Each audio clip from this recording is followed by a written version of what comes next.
do some gacha game. Alright.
Yo.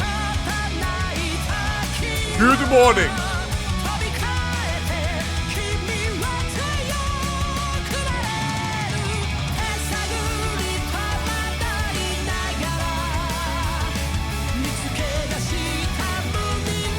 Good morning.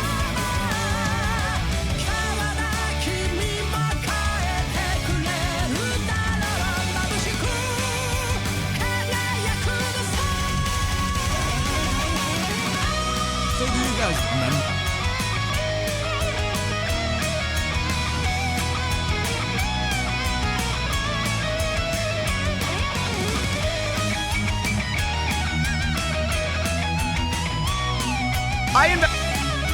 In 2000.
Good morning, Twitch chat! What a great day to be an egg! We don't do that anymore, chat. We just don't. We just don't, man. It's gone. It's gone, it's dead, and it's never coming back, man. It's never coming back. Sorry, check out a couple things. Da-dun-da-da-dun, da-dun-da-dun. Ba-dum, ba-dum, ba-dum, ba-dum. For some reason, I'm making more money off of ads by reducing the amount of ads that I'm running. Now, why in the fuck is that? I don't get that at all. I don't. I truly don't get that shit, man. That's what I miss. Oh, chat! True. Not playing in the basketball game. You're in the graphic. Hold up. Is there a graphic? OTK network. OTK network. Is there? Okay, here we go. What's this? Oh fuck! I am in this again. Okay, so we got. Okay, all right, here we go. Ooh, Robert Malecki. Why the fuck is Lucari not here? He's black. What?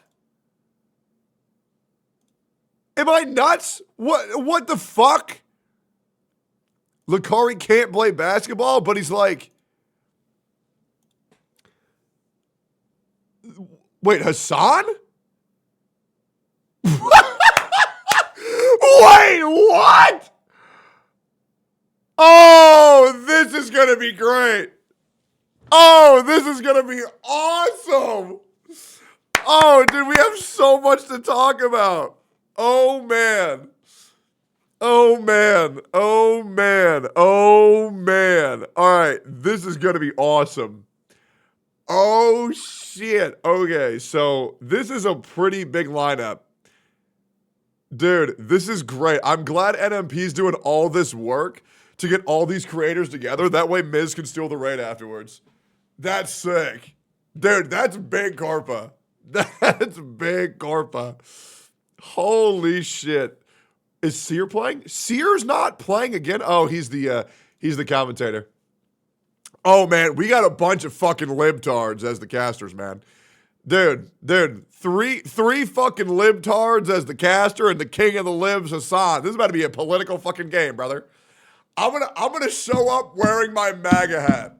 I am showing up I'm wearing my MAGA hat 100%, bro. Oh, shit. I need to come wearing all red. Bro, I'm ready to farm, man. I'm ready to fucking farm, brother. Oh, we're in there. And you know what's crazy? You know what's crazy? I'm going to act like it's no big deal.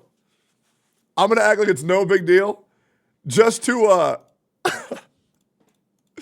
and make them go on the offensive first. I guarantee you, dude. These fucking liberals as the commentators, this fucking king of the libs right here, man, they lose their fucking mind because Trump makes them weak. This one silly hat breaks all their damn mental. Oh, we gotta remember to bring that. That's gonna be fucking hilarious. That is gonna be fucking hilarious, dude. Oh, and I wonder if Austin's gonna be there. That's so cool.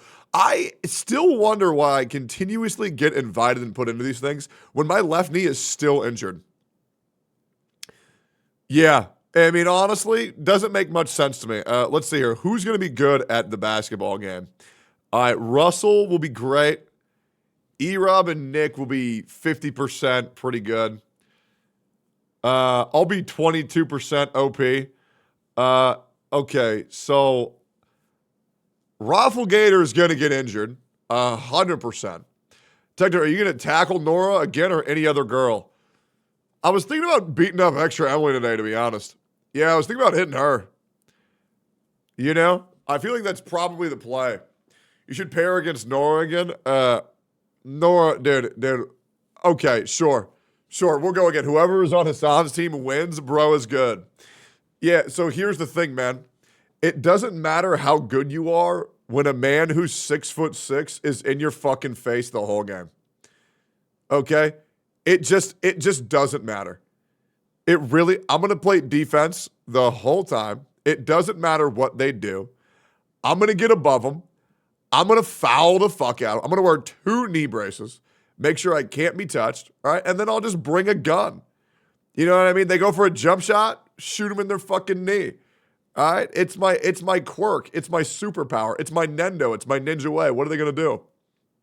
Okay? Just fucking shoot them, man. That's how America taught us. Hey, there's a reason why they call me the ankle breaker. There's a reason. There's a reason, guys. There's a reason why they call me the ankle breaker. All right? This is their future. Bop! Oh man, I wish I had a t-shirt with that on there. That would be fucking, that's why they call me the Ocho. That's right, dude. That's why they call me the Ocho. Yep. If he goes towards you, do Shaq pose, please. Wait, what's the Shaq pose? I don't understand that reference. Yeah, we kick the ball every fucking time. She's stupid for even trying to block your shot. No, man, I have nothing but respect for Nora. I got nothing but respect for her, man. I think Nora's great. I will admit, between Team Catchy and Team Nora, I am firmly on. Oh God, I don't want to leak this. So there's actually, people think there's only 2 women that Nick's talking to, and this is between us and the boys here. People think there's only 2 women that Nick's talking to. There's actually 4. There's actually 4. Yeah, we went on a double date 2 days ago with them. We went to this place called Uchiko sushi restaurant, and yeah, I obviously brought both my girlfriends, and he brought both of his girlfriends, and it was one of the craziest experiences of my life. We were both getting head at the dinner table.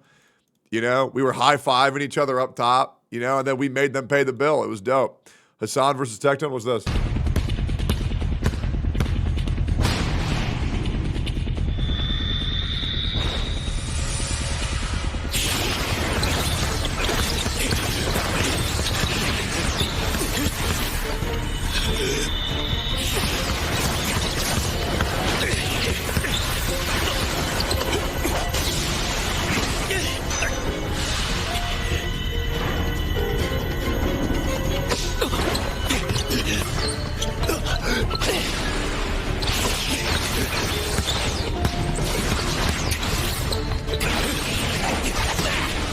Oh my God. So here's what's crazy, and I want to make sure everybody knows this. I don't play basketball at all. I play basketball 0%. But do you know what I have that none of these other streamers have? Sheer blind confidence in my abilities for absolutely no fucking reason. And I want to mean that very specifically. I have an absurd amount of self-confidence in myself for literally no reason. I just believe that I can do it. And then I'll just do it. I wouldn't say it's delusion. I would not say it's delusion. I would not say it's delusion. Because I usually end up doing pretty good. Are you going to manipulate people to win again? Oh, absolutely, brother. Absolutely. Bro, you're literally 6'6", just dunk easy. Well, here's the thing. I play defense. I don't play offense, okay? Having to score points is for people with small, fragile egos that know that they need the eyes of the camera on them at all times, and they need to farm. Oh, this guy was poggers. Did you see he made 1 3-point? He's so good. Hell no. I'm out there preventing points. Every shot I prevent, +3. But yet, every shot I prevent, -3, -3, -3, -2, -2, -2, -3. You don't see me complaining about it. There's a reason why I was voted MVP in the Camp Canute basketball game. Because I am the defense god, man. I'm the defense god. Twitter's been crazy. You know, it's always crazy when you just make a normal meme tweet and for some reason, random motherfuckers think that you're specifically talking about them. So I guess I got to find a way to tweet things that can't possibly correlate with anybody. That's been weird. That's been weird. I mean, there is some schizophrenic motherfuckers on Twitter, brother. It is wild. It is wild. But yeah, I will. I guess I'll just be ready for that. I've been sent some crazy screenshots lately. Rewatch Kuroko no Baz before the match. I probably should. I can't watch this shit, but I fucking love you. Thank you, KFC manager, bro. I appreciate you. We got a lot of shit that we need to react to. Asmongold put out a video that I've been told that I need to watch to be broken from the curse that I endure.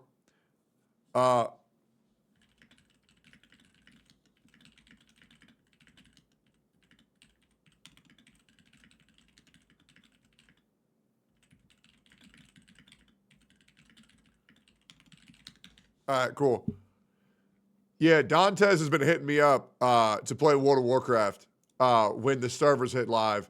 And I'm going to be real. I'm going to be grinding the fuck out of him with that shit. I'm actually stoked as fuck to play with Dantes. I think that guy's fucking hilarious.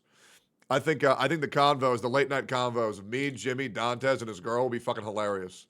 Like fucking hilarious. So I think the WoW content's going to be really good. Reminder, guys, what is happening tomorrow? Do we all remember what is happening tomorrow? Do we all remember? Do we all remember? Yep. TCG Card Shop IRL. Happening tomorrow. Happening tomorrow. Happening tomorrow. All right? It's going to be on my channel. Make sure nobody forgets. We're going to be working on all that shit. It's going to be great. It's going to be good. It's going to be fun. Let me just make sure I reping everybody for that, which should be... that should be the channel with all of my boys in it. Which should be this one right here. Don't forget, this is tomorrow. Show up to...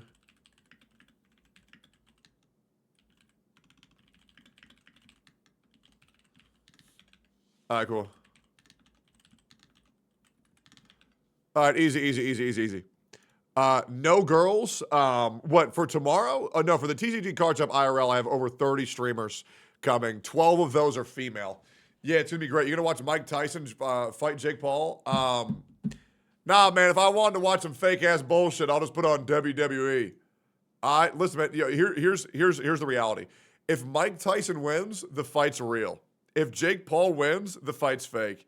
And that's how the internet's going to be talking about it from here until the end of time. We have three very important videos to watch today. Raise the market price of singles by 100%. Oh, yeah. Oh, hey, brother. I am way ahead of you, man. Don't worry. We are going to be scamming motherfuckers out of money tomorrow.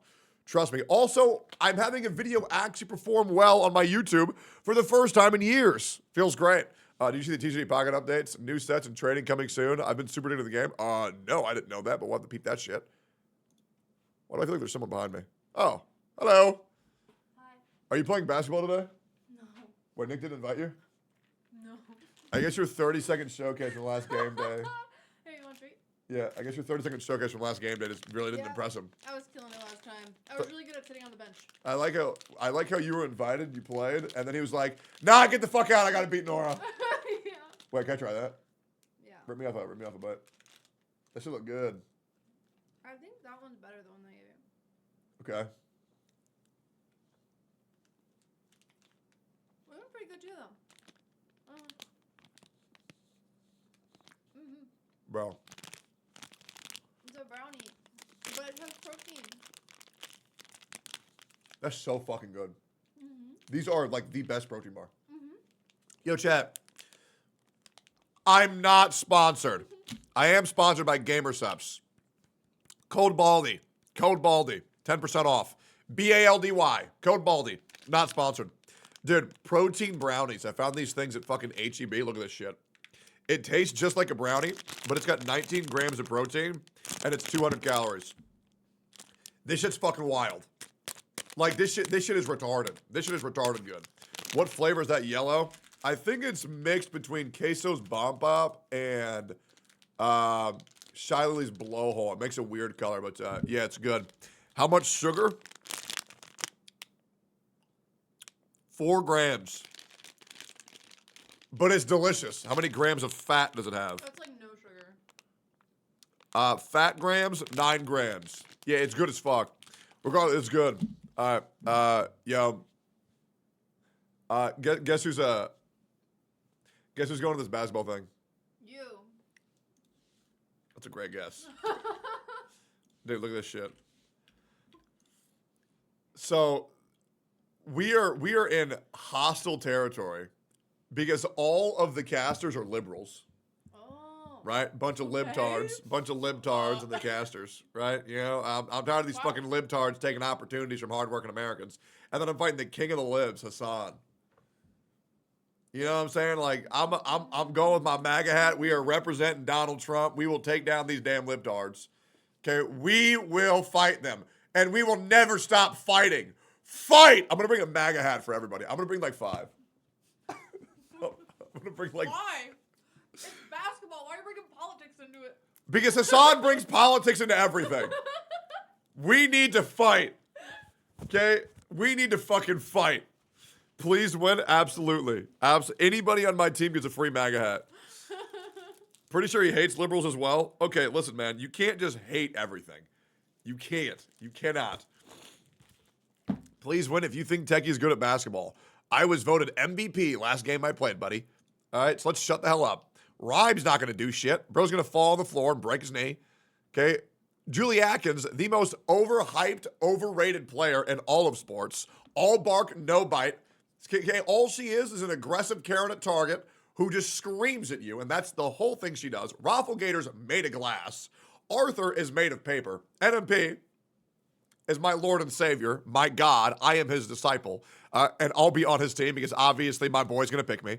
Soda Poppin' is going to be too busy jerking it off to undead ass on Tristful Glades. Cypher PK plays Fortnite. We need Cypher. Cypher's insane. Cypher is insane.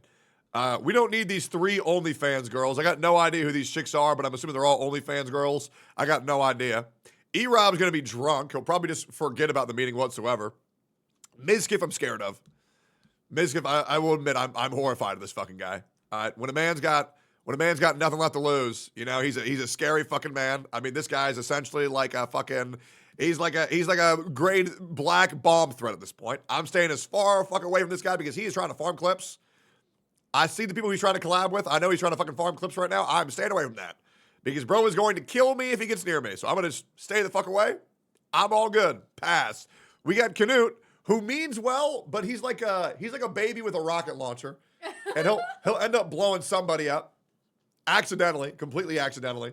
Oh, my bad. Just like he injured Sophia, which we're just gonna have to talk about, guys. It's not his fault. I shouldn't have Hey, trusted he him. said, "Go again. Your form is wrong." He said, "Lower it more." Lower it more. Yep. I've been injured for 2 months. Yeah, she's been injured in 2 months. God Injured in 2 damn months. it. Yep. But listen, I should have known better not to just blindly, Yep. my fault. Yeah, it's your fault. It's your fault for trusting him. Isn't Yeah, that right? It's my fault for trusting him. It's Yep. okay, though. Oh no, it's my fault for loving you. And Peach Jars, well, she probably won't even make it on the field. She'll probably just be sitting in the bleachers in like a cheerleader outfit or something, jumping around. So pretty much it's up to me, guys. It's up to me. Because nobody else gonna do it. The real threats today, Tectone, Hassan, NMP. Miz gets gassed at basketball. Bro cannot make a shot to save his life. I think it's Hassan, Nick, Tectone, E-Rob. Dude, when did I become the athlete? You good? I'm great. I'm great. I'm all good. Anyways, when did I become chat? Anyways, when did I become one of the athletic people? Like, when did this happen? I went from being like the lazy fat guy that nobody ever picked to being picked like third. Never? Dude, I got picked third last time, man. Cam Canute, your aura? True. What did you say? Don't worry about it, man. It's all good. It's all good. It's all good. Anyways, I got a lot of shit to do. Okay, I'm gonna go now. Where were you going? Downstairs, go get water. Dude, you should watch all of Monster. Why? Because I just want to fucking read it, bro. No, dude. Alright. No. We're gonna watch it as a family. Alright, so yeah. I gotta go, bye. Peace. You were like a tank out there that bulldozes over everything, even girls. Dude, I'm not gonna lie, that tanky mode is so fucking funny, bro. Also, you are selling manga books in your shop. Yes, I should actually. I should. You're the only one who can't save Donald Trump. True. All right, we gotta laser in. I gotta figure out when this whole thing is at. And we gotta see. So this thing is starting at 1 p.m. Oh, it's 1 p.m. call time, which means I can be late because I'm clouded. Let me check here real quick. And the place is only 5 minutes away from my house, bro. Okay, we actually might be able to get a decent stream length then.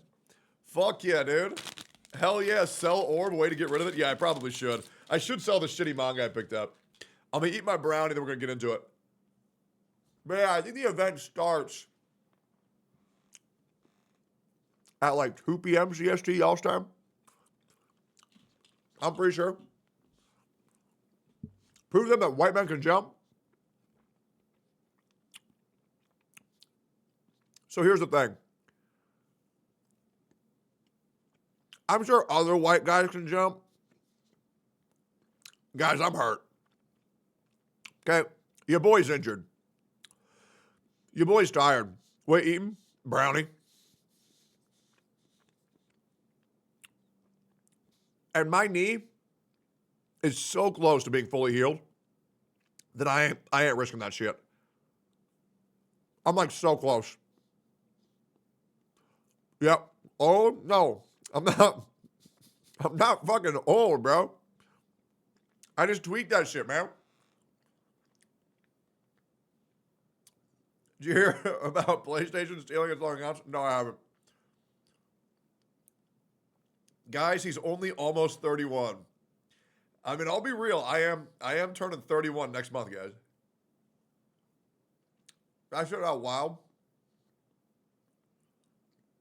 Dude.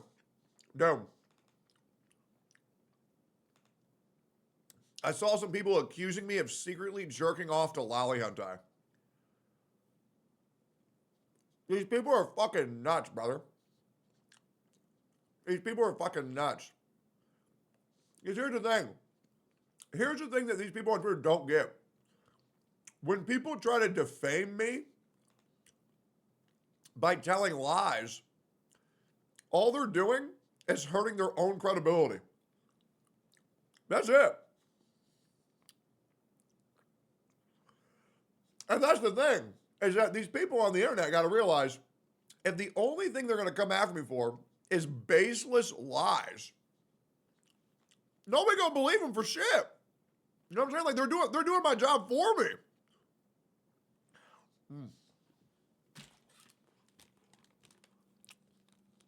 Sugoi. All right. What happened to your daily section on Discord? We take a look at it again. Absolutely. We're doing that shit right now, brother. We're going to pull it up.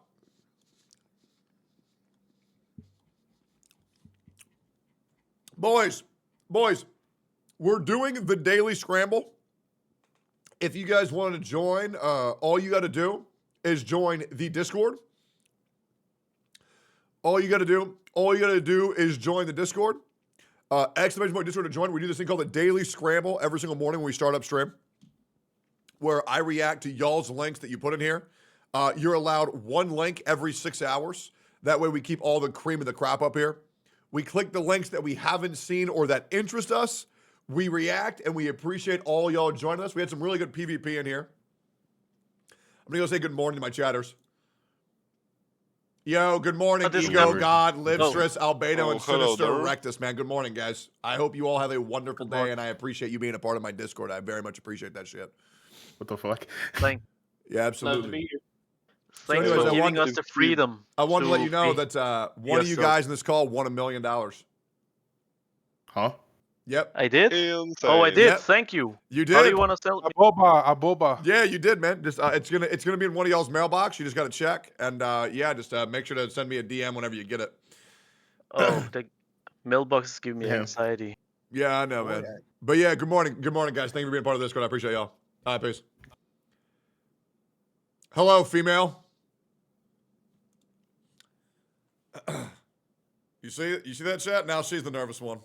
See, now she can't even unmute because she's in the presence of a You god. went AFK. Oh, she did? Oh. Well, You had to do something, but she's still here. would you like... Amogos. All right, great. Anyways, if you want to post a link in the social part, you can. I was gonna ask her for 1 sex, please, but I guess if she's not around, I guess I can't ask. But yeah, we're gonna do the daily scramble.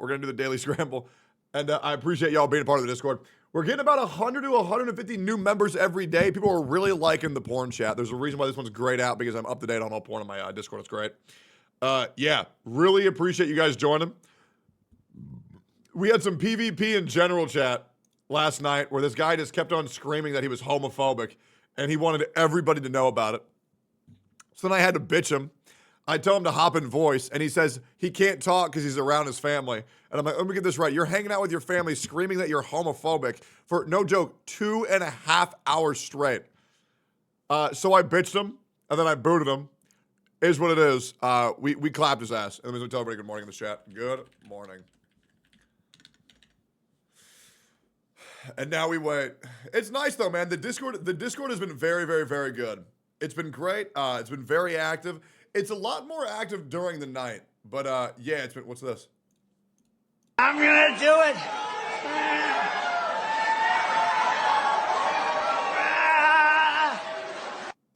What the fuck is that?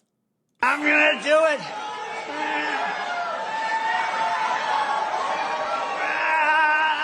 Like, is bro coming? Anyways, let's get through the daily scramble. And, yeah. We click on all the things, but what is this? Are you really linking me? My fucking stream analytics, you fucking weird fuck? Jesus, man. That's so weird, man. That was Dark Gothic MAGA? Yeah, I know, bro. All right, AI humanoid, robot marketing competitive. Yeah, we've seen this. Will you play this new gacha? Which one's this? Heaven Burns Red. Well, honestly, I got no idea what it is, but it looks pretty shit, not gonna lie. New great manga from Kaguya-sama.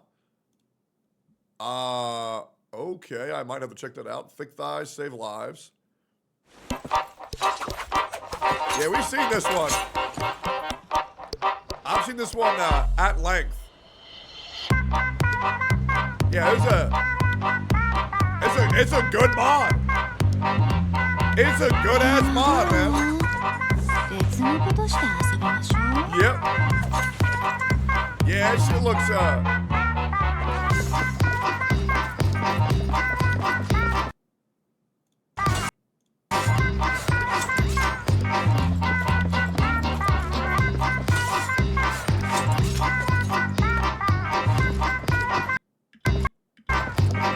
Dude, if this were to ever be a skin in Zenless Zone Zero, they would quadruple their fucking their profits. Can it kick to the groin? If you're kicked in the groin, you might collapse to the ground and vomit from the extreme pain. The cords holding the testicles can get twisted, cutting off blood supply to your balls. In some cases, the testicle could burst, causing blood to leak into the scrotum. While it is possible to die from this injury, it's more likely you'll lose the testicle if it isn't treated quickly. If you're kicked in the groin, you might collapse to the ground and vomit. I feel like if you vomit from the kick of the nuts, you're just a pussy, bro. Maybe that's just me. AI Minecraft don't care. Girls from Line 2, we've seen this. New Chinese AAA game. Wait, new game? We've already seen this. We've already seen show American Horror Story. Truth is Upon Us, which is, yeah, as it's going to expose Twitch. Yeah, we saw this. Funny Dragon Age sketch. Read this manhwa, omniscient reader's viewpoint. I've been recommended this by Laurel. Man versus bear combat. Man versus bear animated battle. Can a man defeat a bear? Scenario 1. It's a fucking It's like a 2,000 view video from 6 days ago. Nobody cares. Did you mention sauna's health, longevity, growth? The sauna might actually boost muscle growth. And There's some. I'm gonna watch this on my own time. I'm not gonna watch this on stream. Base Dolls, Mattel's Wicked Dolls was taking list adult film webs in a packaging. I saw that. We talked about that on Steak and Eggs. Condensed version of the MKBHD incident. Wait, here it is. MKBHD deletes. Wait, Marquez Brownlee HD deletes a YouTube second after backlash for driving a Lamborghini 96 miles per hour in a 35 mile per hour residential area. No way. No way.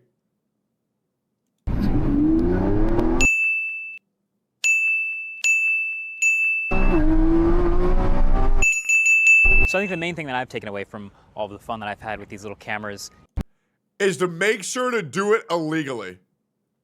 It was outside of a school as well? Well, yeah, that's what makes it more fun. Holy shit, that's insane. That is fucking nuts. That is fucking wild, bro. Yeah, if he really wanted to farm clips, he should have been drunk while he was doing it, man. I mean, he's only going halfway in. You know what I'm saying? Like, he's only going halfway. Ohio Techie, Camilla, let's see. Camellia, Ohio dance. What's this?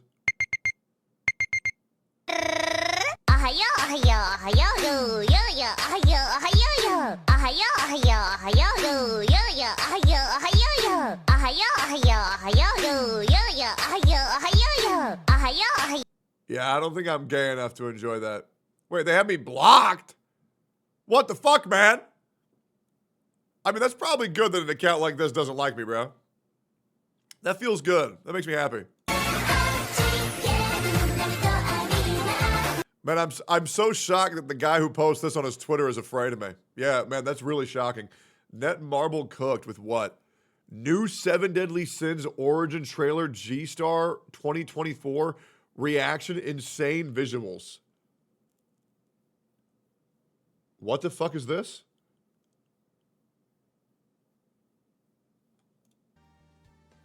What's going on, guys? Your boy Amazing Hero back with another video, and let's see what Origin is all about, man. I'm curious to see. So we're seeing fight, cool. Damn, so this is like a proper trailer too. Okay, so this is stuff, yo. Why the fuck did you link me a guy reacting to this rather than just the original fucking video? That's insane. New Dr. Stone. Ooh, season 4? Fuck yeah, okay.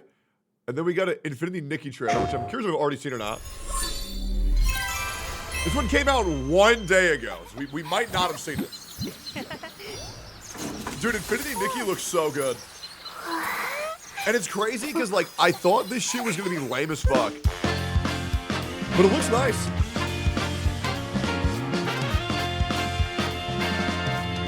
Holy fucking Super Mario Odyssey theme song. Into this life, falling through the rings of sunshine. You cannot tell me this is not supposed to be a direct rip of Super Mario Odyssey.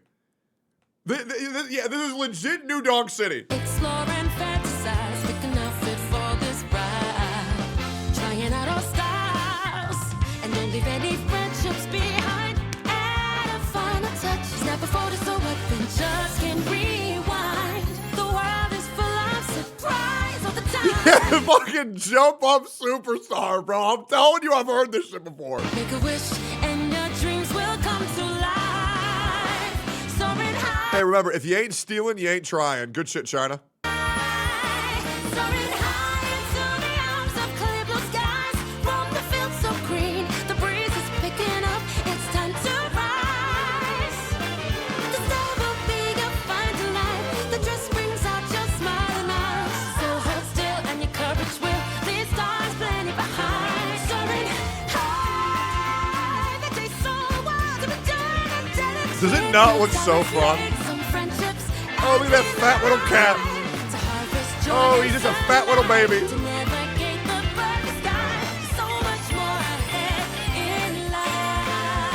Sugoi desu yo.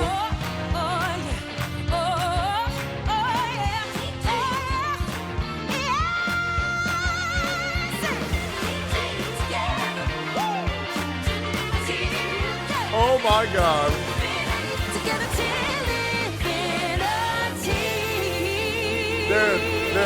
Dude, This shit is obviously such a rip of Mario Odyssey mixed with Genshin Impact, even down to the music. But you know what's crazy?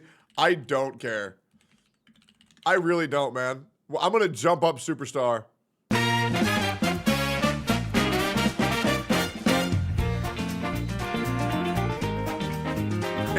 It is so blatant.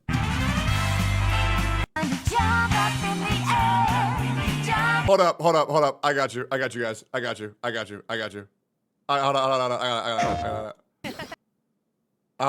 up.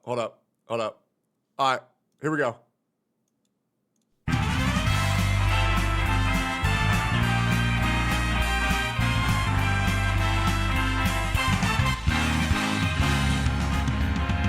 Here we go, off the rails. Don't you know it's time to raise our sails? It's freedom like you never knew. It sums up with the transition. That's insane. You could say my hat is off to you. Oh, we can zoom all the way to the moon from this great wide wacky world. Jump with me, grab coins with me, oh yeah. It's time to jump up in the air. Jump up, don't be scared. Jump up and your cares will soar away. And if the dark clouds don't just whirl, don't feel a shed a tear, 'cause I'll be your one-up girl. It's amazing, bro. It's so good. Dude, I don't care, man. I don't care. Listen, man, I just want good games. I don't give a fuck if it's a rip of another game. As long as it's good, I don't care. This could be fun. Top 100 anime tier list. Created a definitive anime tier list. Oh my God. You all don't want me to do this. Okay? You don't want me to do this.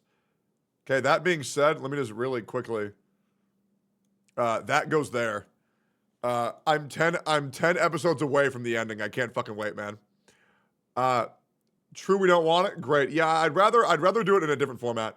New Gooner anime Takamine-san. Please put them on Takamine-san. What the fuck is this? What the fuck? こんな僕がまさか会長と特別な関係 Is に this な an ると anime は or a porn? 想像すらしていなかった。見たんでしょ、私の胸を What 体 is 育 this? 用具室で。なんだこれ、今日僕は死ぬのか。つまりこれが私の能力。未だ汚れ知らぬ乙女、エターナルバージンロード。下着を脱ぐとしたことをなかったことにできるの。は？え、能力？そこで提案よ。私のクローゼットになると誓うのか、それとも全25年。 Like, bitch, you think I give a fuck just because some chick has her titties out, bro? I can just Google Tectone's big boobies right now. What the fuck? Being a pedophile is now allowed. Oh, great. Yep, I saw this. I quote retweeted this. Most of us feel discomfort when we think about pedophiles. But just like pedophiles, we are not responsible for our feelings. We do not choose them. But we are responsible for our actions. And we must make a decision.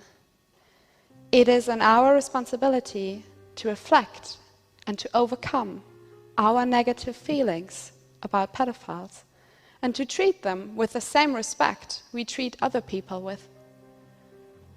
We should accept that pedophiles are people who have not chosen their sexuality. Nah, we should just shoot them. Yeah, it's just kind of easier, man. Yep. Anyways, moving on. There's my official take.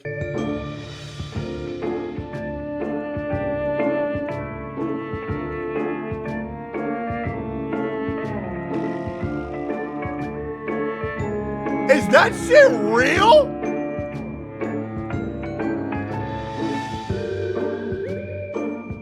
What the fuck?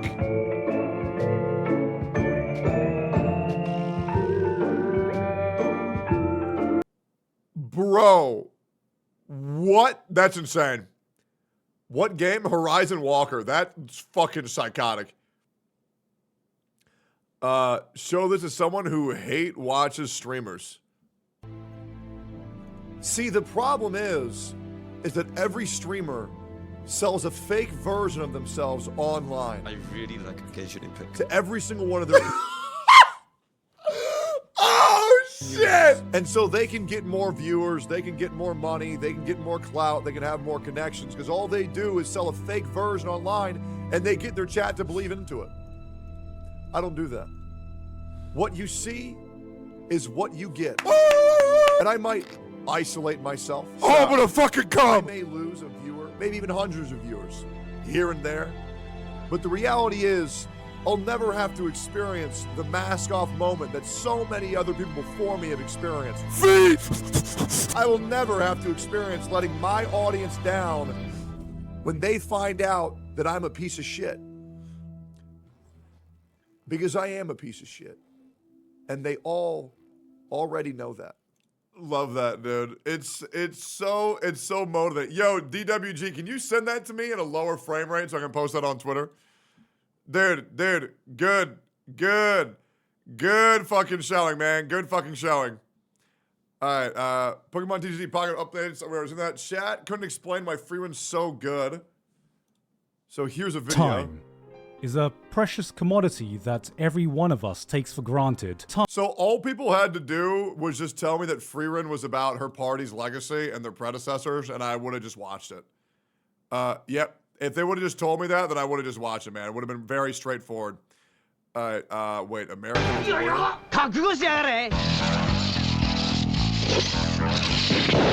Oh my god!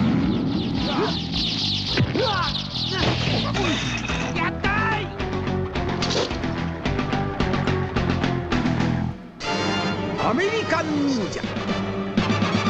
Isn't it so much easier to just use a gun than a ninja star, man? And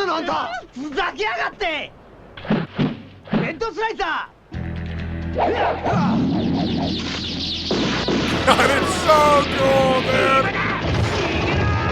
I would watch the fuck out of this! Hey you! See you again. Timmy! Come here! Most disrespectful Woo-Wah clip ever. Yeah, I've seen this. I watched this. Alright, this is how you do hologram.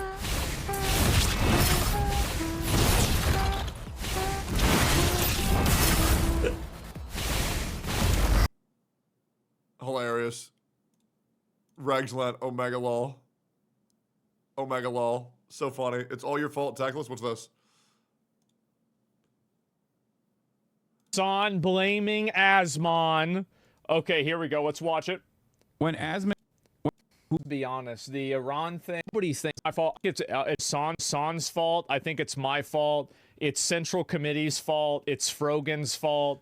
It's Denham's fault. It's Tectone's fault. Spell my fucking name right!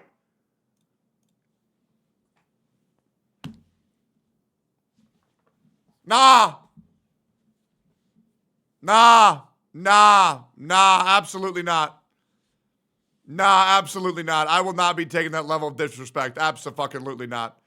Absolutely fucking not. Hell no. Get me to fuck off of that. 0%. Bless you. What's this?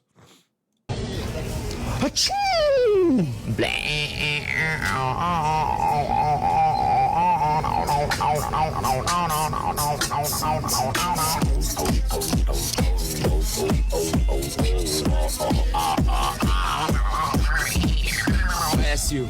Thank you.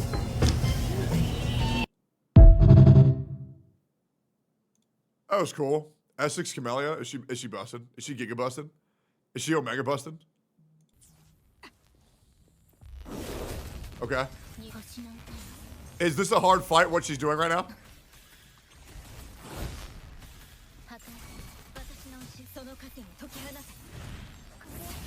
Okay, let's see it.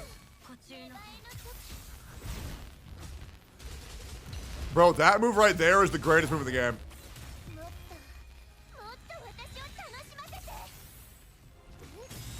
Only 316,000. Pathetic. Oh my god. That's fucking psychotic.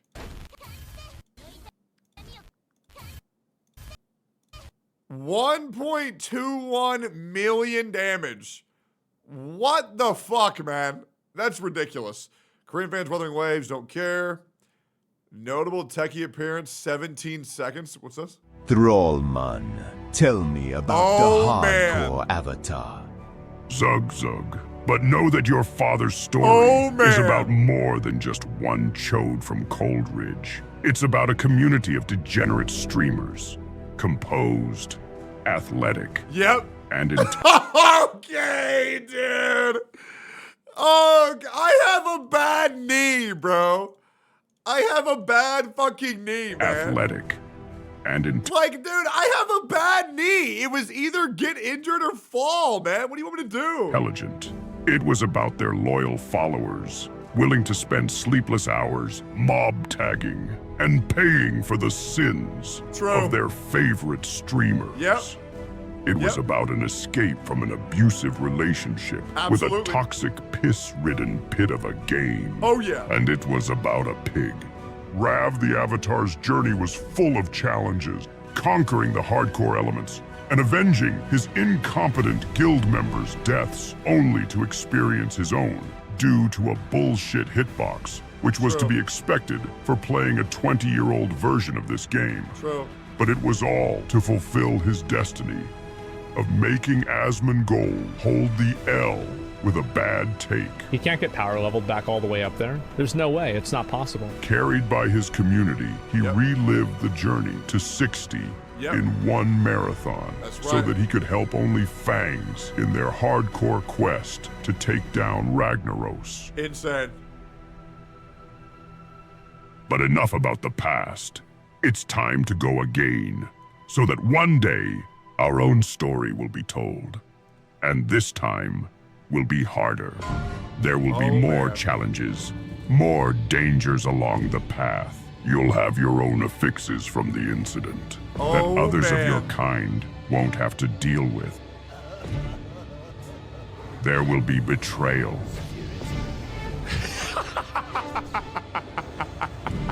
Conflict. But I do want there to be racism. And of course, more deaths. How many are there, dude? I'm actually dead. I'm actually dead. Okay, we're petchering. Go, get the fuck out. This is why I hate this fucking quest. Run! No! Oh god!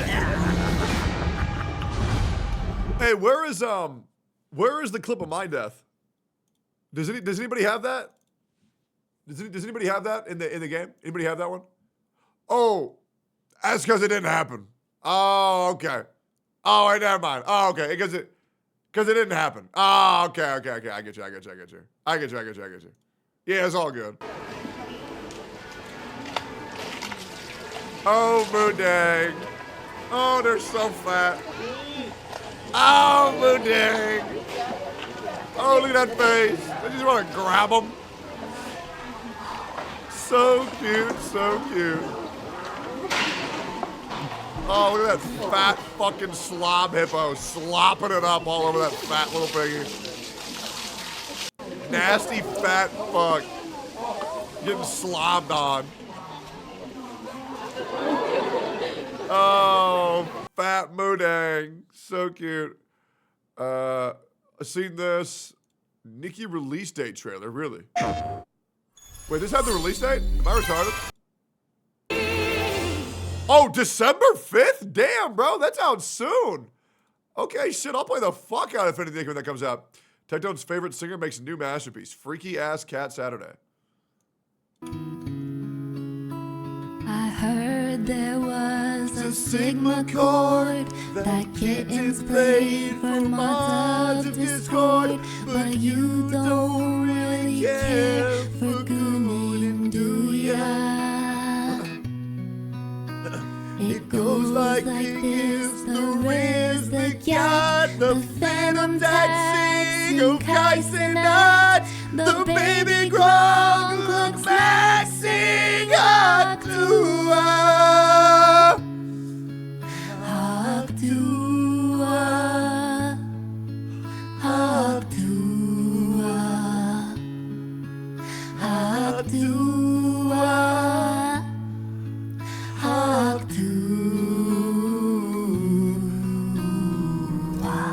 Never heard that before in my entire life. I just love that fucking song. Dude, Yanners is so fucking funny. It's ridiculous. I would love a water. Oh, God. Bro has accepted the fact that he'll never look as good as me. Pays a couple dollars for sex. It's, hey. I would love a water.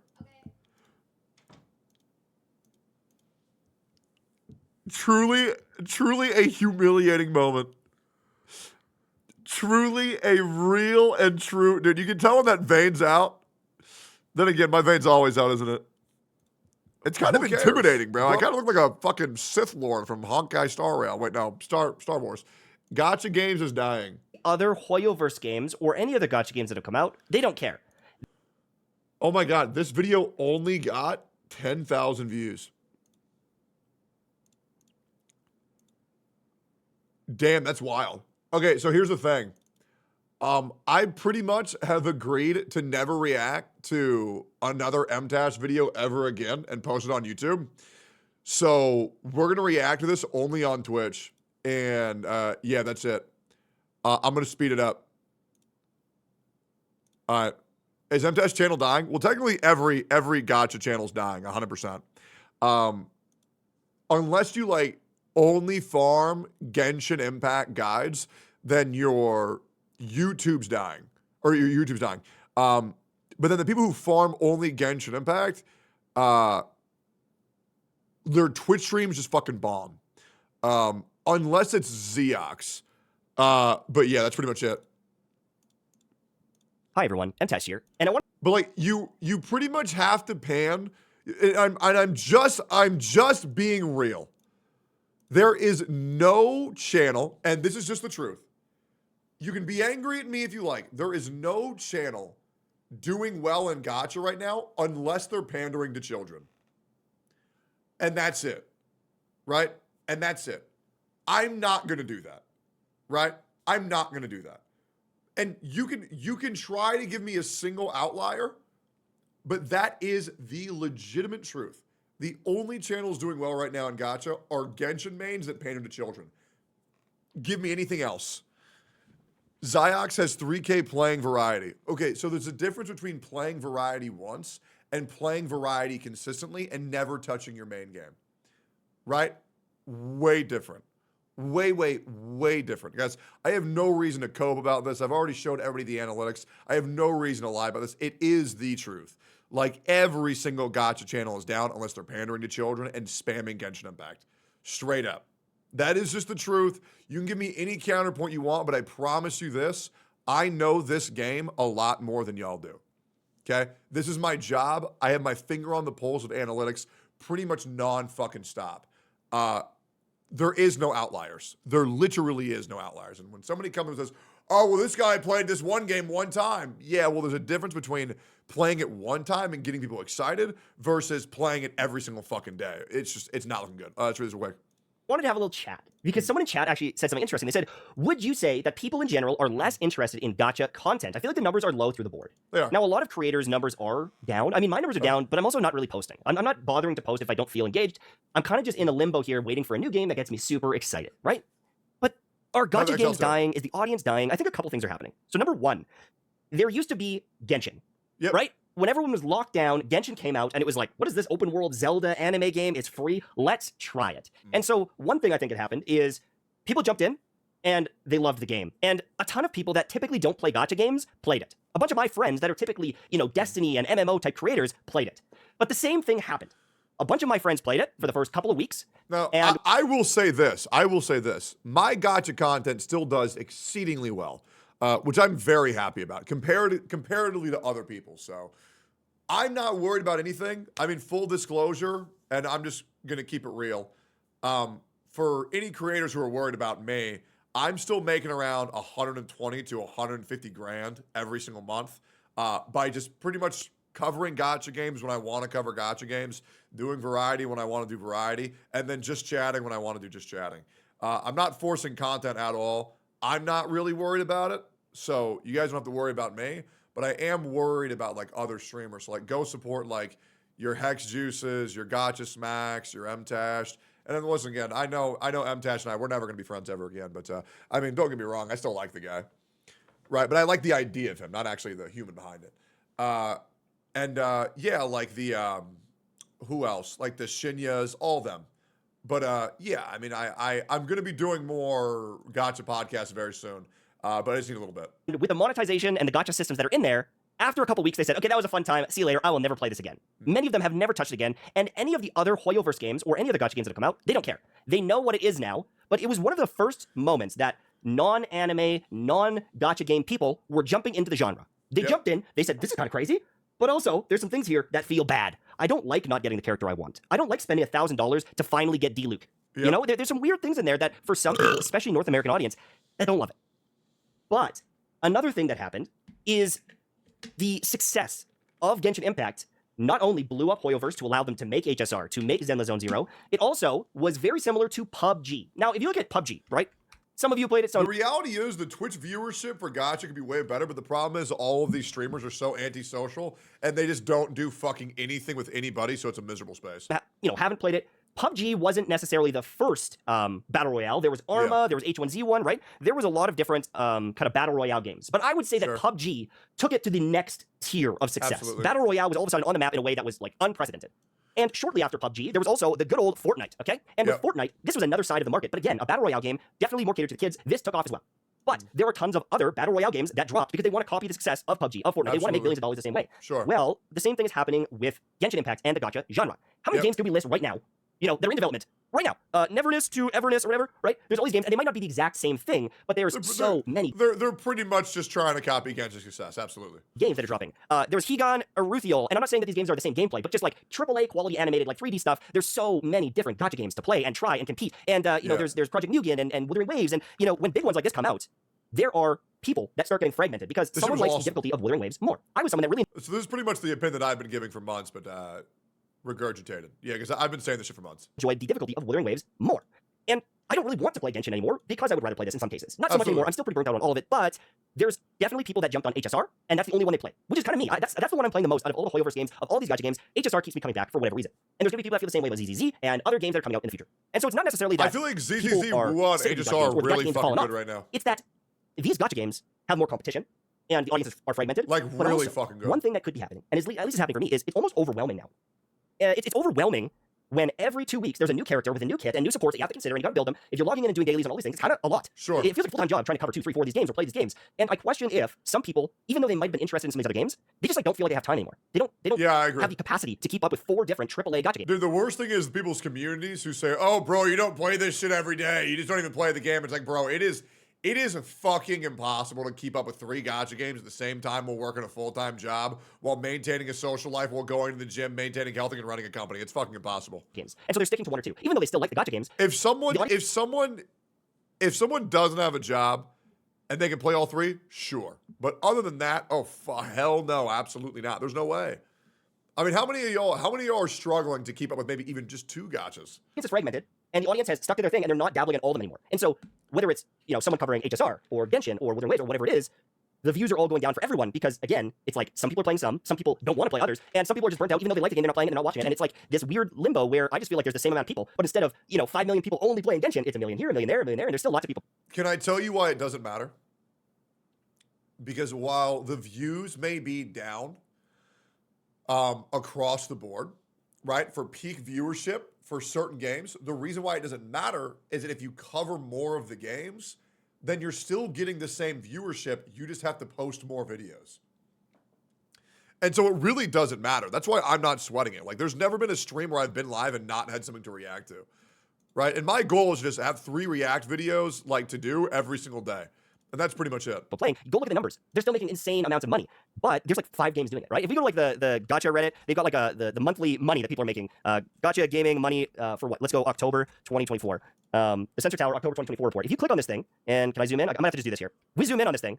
Look at how many games on here are making millions and millions and millions and millions of dollars. All right. Love and Deep Space, 33 million. Monster Strike, I don't even know what that one is. Naruto Mobile, Genshin Impact. I mean, people are 2 years ago, and now it's here. But even like Summoner's War, brother. Summoner's War? Seriously, that's like an 8-9-year-old game, but people are putting $10 million into it. It's a good-ass game. Nikkei still doing good. There's so many games. Wuthering Waves, 7 million. Arknights, which is like an old game. AFK Journey, old game. Zenless Zone Zero here. You know, definitely falling off a little bit. But like, there's so many people playing so many gacha games. That was ZZZ just in China. I think that the gacha genre, it has a lot of people. But instead of one game, there's 50 games. There's 60 games. And there's obviously going to be bigger ones than other ones, but I don't think that this is a situation where, it's any creator's fault necessarily. I think it's just fragmentation. If you look at something like Destiny, there is no competitor to Destiny, right? Like, realistically, let's talk about it. Destiny 2 has tons of full-time content creators. I used to cover Destiny 2, excuse me. I moved on because of Genshin. But the competition for Destiny 2 is Anthem, which died. No one can even, they're not updating this game. It's a dead game. So Anthem came, tried, failed. No chance. It didn't linger. It's not still around. Anthem came, and it failed. And then what else? There's probably Outriders. I would say Outriders game. Does Echo sponsor you today? I have no idea what that is. But again, pretty much died. Pretty much failed. No did not idea really steal the market share. It's gone. What else? The Division. Now, the Division did pretty good for a short period of time, and the Division 2, did pretty good. But again, this is a bit of a different game. It's not a space magic shooter. It's more like grounded in reality. So it's another option, but it's still, and some people play both. And some people say, I'm only going to play this one. And someone bet Genshin, but it was a contender, and it's still here. It's still getting updated. It's still popular. Then we got Wuthering Waves comes out, and there's this fight between Hoyoverse and Wuthering Waves, and who's better, Hoyo Shield, all this stuff, right? It was crazy. And some people are playing this, and they're going to play the new and they've fully committed to this one. Then Zenless Zone Zero. Again, maybe not as popular. A lot of creators were kind of roasting it, but still doing good, especially in some of the other regions. Dude, ZZZ, people just need to admit that they were wrong about this game. Just all admit the biggest flaw that Zenless Zone Zero has, and I've apologized many times for this take. The UI is the worst part of the game. Even still, I can't tell what a good unit is. I can't tell what a bad unit is. I can't tell where the fuck I'm going half the time. Other than that, the game is so fucking good. Dude, the end game content is so fucking good. But that UI is just it's just impossible. And they're not dead. They're not dead. Did you flame Genizar for this take? Yeah, and I've told him hundreds of times that I was wrong and he was right. You know what I'm saying? It's not hard. And Genizar's in my chat every fucking day, bro. Arrival. Some games are dead on arrival. The ones that were competing with Destiny, 2 months in, 3 months in, everyone was gone. But that's not the case here. These are getting long-term audiences. They're staying. And one thing that is interesting is I think that there is, every game has addiction, but these games do have a little bit of addiction. The polls, the daily returning, to make progression, you got to return every single day. You return every day, you get a couple polls, they've got events, but if you don't do them, if you miss out, you're really going behind, you're going to fall behind. Where with games like Destiny or other games, you can just grind it for a week straight, take a little break, come back, grind. You can play as much as you want, grind as much as you want, progress as much as you want. It's a different vibe. And sure. And so I think that with these gacha games, the FOMO, the addiction type stuff, people get very attached to their account. If you go check out a game, what's that one people spend tons of money on? FGO, Fake Grand Order. This game has been out for a really long time. This shit is some people ass. spend hundreds of thousands of dollars. Even if there's a better game or a new game, they have such a sunk cost fallacy to this. They don't want to quit. They don't want to lose their account. It makes them feel well, if I quit now, I wasted all my money. The money's already wasted. The money's already gone. Yeah. I spent 7,000, 10,000 between giveaways and everything on Genshin. It's all gone. I can't get that back from my account. I'm not gonna sell. That's it? Wait, that's it? Man, that was Tectone every goddamn patch, brother. Damn, bro, that's all. It was gone the second you spent it. But it still tethers people to their accounts and that addiction and that sense of if I quit, I'm going to lose all my stuff. Or if I quit for even a month, I miss out on all those events, and then a new character comes out, and I could have got them. If I would have just kept playing, I could have got them. And I think that's a powerful thing. So I think gacha gaming is still popular. I think there's some new competing games that are going to come out that are going to shake things up yet again. But I definitely think that there's a lot of people playing a lot of different games, and it's not just this everyone's on Genshin, everyone's watching Genshin, everyone's watching clips of Genshin, everyone's watching drama of Genshin, guides on Genshin, everything, all consuming on one game the way it used to be. So I don't know. I think that there's other games that are going to be exciting. I miss Genshin drama, man. It was peak. What is it? Arc Echo, Ash Echo? I'm just going to play it, just dip around on it today. Who knows if I make one video on it? I did a sponsorship for it, and maybe it's going to be super fun, and I'll make a couple guys, or we'll see. But I'm at a spot too where it's a lot of these gacha games, I feel like I'm getting stretched in, and I don't want to get a new character in a different game every 2 weeks to stay relevant. It doesn't feel good. I don't feel like I'm at home in any of those games for some reason. It doesn't feel like I've got this main game that I'm I gotta keep progressing. I want to keep progressing. It feels like because everyone else is moving around, it doesn't feel like this cohesive community where it's we're all HSR players, we're all Genshin players. Even though, bro, the gacha community has never felt like a cohesive community since day one. Bro, all of these people were miserable, crying cucks that were anti-social as fuck, to where even if you mentioned their name, they would freak the fuck out and cry. It's never felt that way. No, there are those communities. I don't know, it just feels like, even when I'm streaming, chat is did you see the new character in Wuwa? Did you see the new character in ZZZ? Did you see the new update in ZZZ? Did you see the HSR? And it's yeah, I did, but I don't know, it's there's different levels of everyone being excited about 5 different games. So that's kind of what I'm seeing, and that's it for me. I don't have much more to say. It's just such an interesting thing to be witnessing and being part of. But right now, I think that a lot of these games are going to cook for years on end. You don't have to worry about these games not continuing to cook. Updates are continuing to go. We've got Wuthering Waves updating tonight. We've got future stuff coming, 3.0 coming for HSR. These games have a lot of legs, and even with the new Genshin stuff, it's not as much for me. It's a little bit boring. But some people are saying that the new Natlan story was super, super good, and I'm super happy for them. No one wants this end of service type situation where you're playing a game. Yeah, man. Can you believe that the Genshin players said that the Natlan story was super good? Yeah, bro. Dude, play this 8-hour quest. The 2-minute cutscene at the end is gas. You have to see it, man. You have to see it, bro. It's insane. Game, and it just completely dies and you lose everything. It's if you want to play a lot of peak. these games, you probably got multiple years, 5 years, maybe 10 years, and they're going to be still cooking, making new content and growing. So, I mean, just look at Honkai Impact 3rd. Like, that game has been around for like 8 years with a fraction of the funding and everything that any of these other Puyo games have. They hit a whole new, pinnacle. And then they like reworked the engine, they reworked the game, and they almost kind of brought it back from the brink. So, you never know. That's it. Have a good day. See you later. Bye-bye. Man, dude, that was a completely like non-controversial take. This shit got dislike bombed for no reason. Besides motherfuckers, dude, MTash legit just made this video, told the truth, got dislike bombed for no reason. Oh, here we go. Gacha gaming is the healthiest it's ever been. Back in 2016, 2017, when I was at peak degeneracy, all I had to play was freaking FGO, PAD, Unison League, Cinewild, GBF. Today, gacha players have so many options, it's amazing. As for CCs, only CCs who can maybe complain are guide CCs. Even then, playing video games for a living is not as hard as many people like to pretend it is. Play what you like as a CC, like the endless rat race where so many CCs have self-imposed pressure to get with every game is just that, self-imposed first world problems. This is why you play Nika and Girls Frontline too. Yeah, I'm gonna keep it a virtue signal take. Dude, I don't know when he started doing so many of these. When did Fob start virtue signaling so fucking much? Like, all you have to do is say, content creators have it easy. You never work a real job. Dude, this guy's so based. Oh my God, bro. Like, just keep it on point, man. Just keep it on point. Anyways, pointless virtue signaling. There's no reason for that. Anyways, yeah. Also, saying that as a counterpoint to the video was also like, MTash didn't even say that. You gotta understand, I don't even like this fucking MTash guy. But once again, like, bro's getting dicked on for no fucking reason. Yeah, bro wasn't even saying gacha games were in a bad spot. There's no reason to even type that, because the only reason why you would type that is if it was in opposition to a video, but MTash's point was exactly that, so just fucking no sense. Anyways, I hope the Karma Farm was good. Monkey King, True Biden Trump chat, no, I don't care. Free on a Bridge, don't care. I'll bash your fucking head in, swear on me, mom. Yeah, I know, she's British. Casey Tards at it again. Oh, God. What happened, man? Oh, yeah, this fat bitch. Ditch these losers at Twitch support. They've been a detriment for years. Their degenerate behavior and the kind of audience they cultivate deters normal people. They're hellbound on Twitch being a boys' club for exclusively white men. Yeah, man. White men evil. Good Twitter karma take. All right, let's see this. Also, Ash Echoes. Is this good? I haven't heard any of this.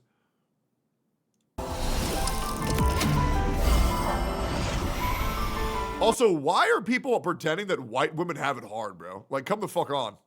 Because all these people saying, like, oh, white men have it so easy. Like, bro, talk about white women.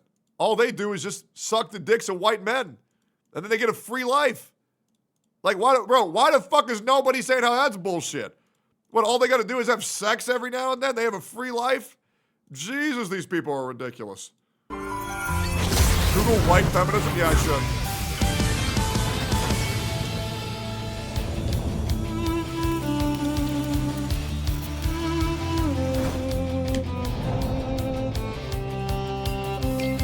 How the fuck does he got 170,000 views? Oh, this is one of an ad campaign. That's why it has so little likes. Okay.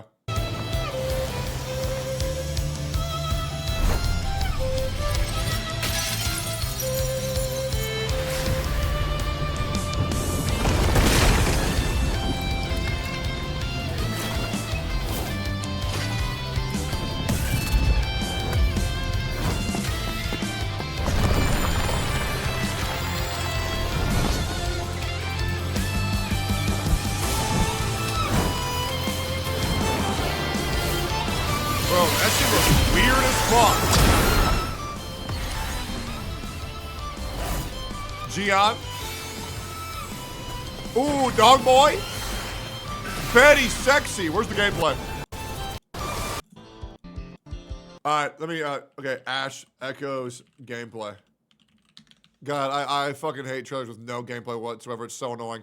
This techno game is unique. I bet you this shit's sponsored. Hey guys, Rexland here. In today's video, I will be talking about the upcoming mobile game, Ash Echoes Global.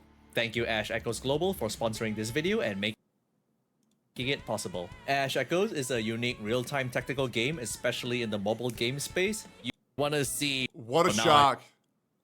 That's the if they're have trade are great, so they're also within range. So, man, this game looks really good. I would love to play it for exactly 2 hours. Cool. Anyways, concerning news, One Piece manga status hiatus due to author Oda's health. Well, that fucking blows. I hope Oda's okay, and just make sure that we know what the One Piece ending is in case the worst happened. We're reacting to this later. We've already seen this. We've seen this. I'm not playing Final Fantasy 14. We're reacting to this later. I heard about this. I'll watch this one because it's kind of funny. All right, let's find out.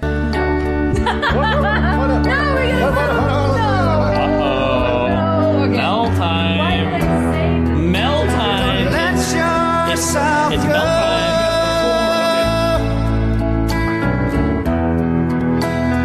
Everybody cries. Everybody hurts. Sometimes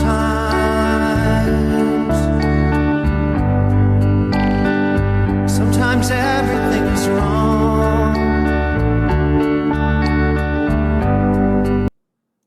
I feel bad for him, man. I'm not gonna lie, bro. I feel bad for the guy. That's rough. We're watching this in a second. We've already seen this. This is a troll video. I know about this. Yep, I know this. Cool setup. Anime reactions. Must watch 6 underrated anime. This actually sounds really fun. Hi, guys. Okay, I'll peep that up in a little bit.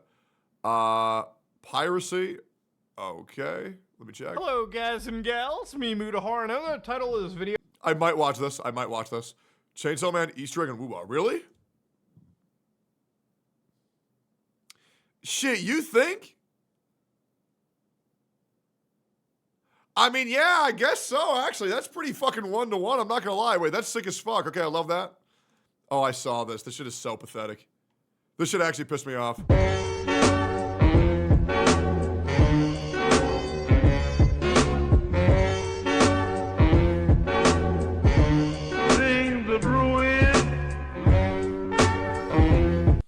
Pardon my language, but what the fuck is wrong with you? He should just end the video there. I'm not gonna lie. Hey, I agree. Yeah. What the fuck? Shit is weird as fuck.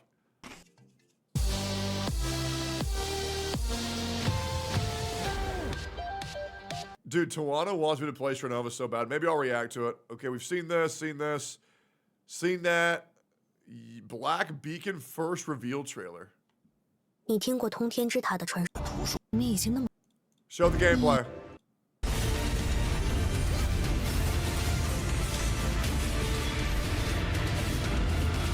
It's just Honkai Impact 3rd. Yeah, I don't care. All right. Seen that. Seen this. Yep, I know Goku's loved by Spanish people. Okay, True for Woo-Wah is up. Yeah, I need to stream Woo-Wah eventually. Banger OSTs, don't want to watch that. I don't give a fuck about Silverwolf. I do want to watch the CoffeeZilla MrBeast video. I wonder how many views Ardeneki's getting off of MrBeast. Is he getting a lot? Oh, dude, honestly, pretty good. Not gonna lie, that's pretty damn good. I need to get in on that. Daily dose of meme tone. What's that? That'll never look as good as me. Pays a couple dollars for sex. It's, hey. Do you want water? I'm going to get water. I would love a water.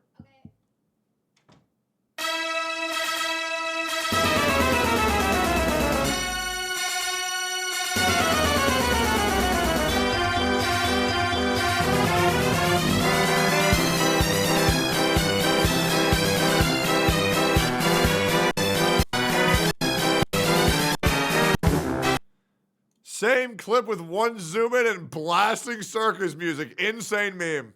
Yanagi's unexpected day. Holy tits.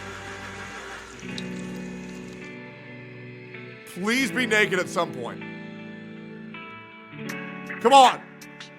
That's the only reason why I watch these. What the fuck? How'd that happen?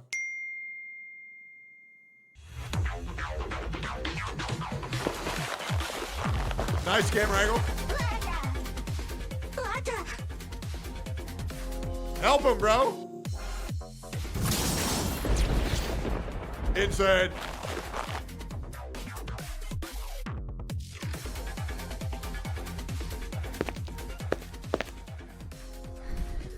What the fuck is it going on? Good thumbnail. Is that it? Okay. Well, that's really, really, really underwhelming. A very thought-provoking question. If these two fuse together, what will their names be? Cooler and Hit.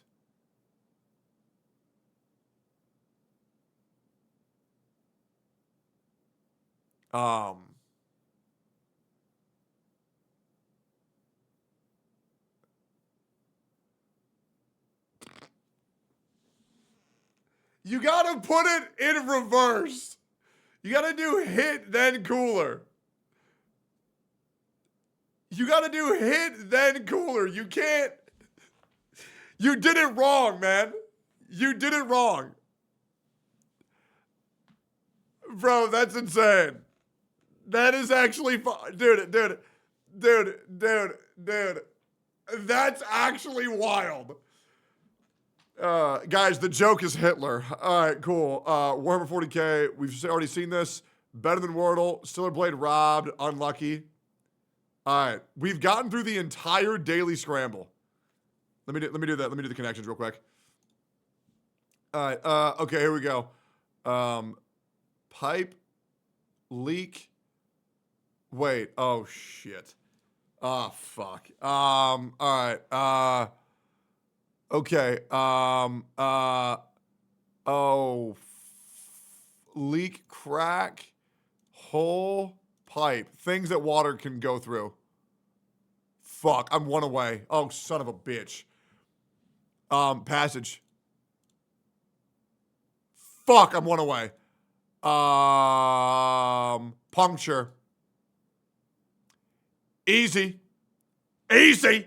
And then we got word, sentence, letter, phrase. Easy. And then we got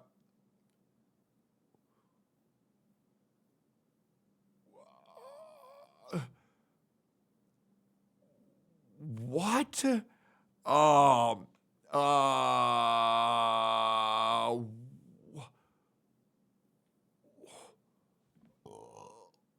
Whistle, recorder, jug, pipe. It's an instrument. It's an instrument. Oh my God. I'm fucking insane. All right, winner. Okay. Crushed it. All right. Easy. I'm just too good. All right, cool. My brain is fucking enormous. Okay, we got through the entire daily scramble. Guys, if you want to post one of these, all you got to do is join my Discord. It's very easy. We get tons of new members every single fucking day. I appreciate all y'all for joining today. Welcome. Exclamation point Discord if you want to join in. We got tons of great chat, general chat, gacha chat, leak chat, porn chat. It's great. Yeah, lots of great people in here. Lots of good dudes. Feel free to join and say yo. I appreciate y'all. All right, cool. Now we got actual work to do now. We're an hour and a half in the stream already. I feel warmed up. I feel good to go. So let's fucking get into it. The big one that I wanted to watch was this Asmongold video that I've been linked quite a few times. And any opportunity to clickbait Asmongold, I'm going to take. All right. Well, let's see what my co-host of Steak and Eggs has to say, Mr. Asmongold, about the death of every live service game. I have a feeling I'm going to 100% agree with this video because we've talked about the patterns before Steak and Eggs before, and I have a feeling I know exactly what this video is. But just in case. Hi guys, it's hey me Baldy. Again. Today we're going to be talking about online video games, oh, MMOs, wow. and why I've been moving away from them. Because they all I'm suck. turning into a boomer playing single-player video games and feeling better than ever. That's because How they're could better. This have possibly happened to me? Yep. And I want to talk about exactly, systematically, keep that word in mind, systematically how that's happened. Let me tell you how that's happened, because essentially what these live service games do is they feed you the same slop every 6 weeks and erase the progress you made in the previous 6 weeks. That way you have to make the next same progress over the next 6 weeks. Where in reality, the single player story game modes give you a complete game, you beat it, and you're done. And that's the cycle. And I have a feeling that is exactly what this video is about. Pre-watch as usual? No, it's called having a conversation about this exact same topic before steak and eggs that we do every single fucking week. Now, I want to warn you guys, before you watch this video, if you like playing a lot of online video games, you love live service games, and you think anything the way that I do, be careful. Because after you see these patterns, I feel like there's no way to unsee the man behind the machine. Yep. So anyway, the big issue that I've had a lot with online video games is that it feels like it's building a castle on sand. It's building a castle on the beach. And you build it up, the tide comes in, it washes it away, and then you have to rebuild it. That's what every live service game is about, 1,000,000%.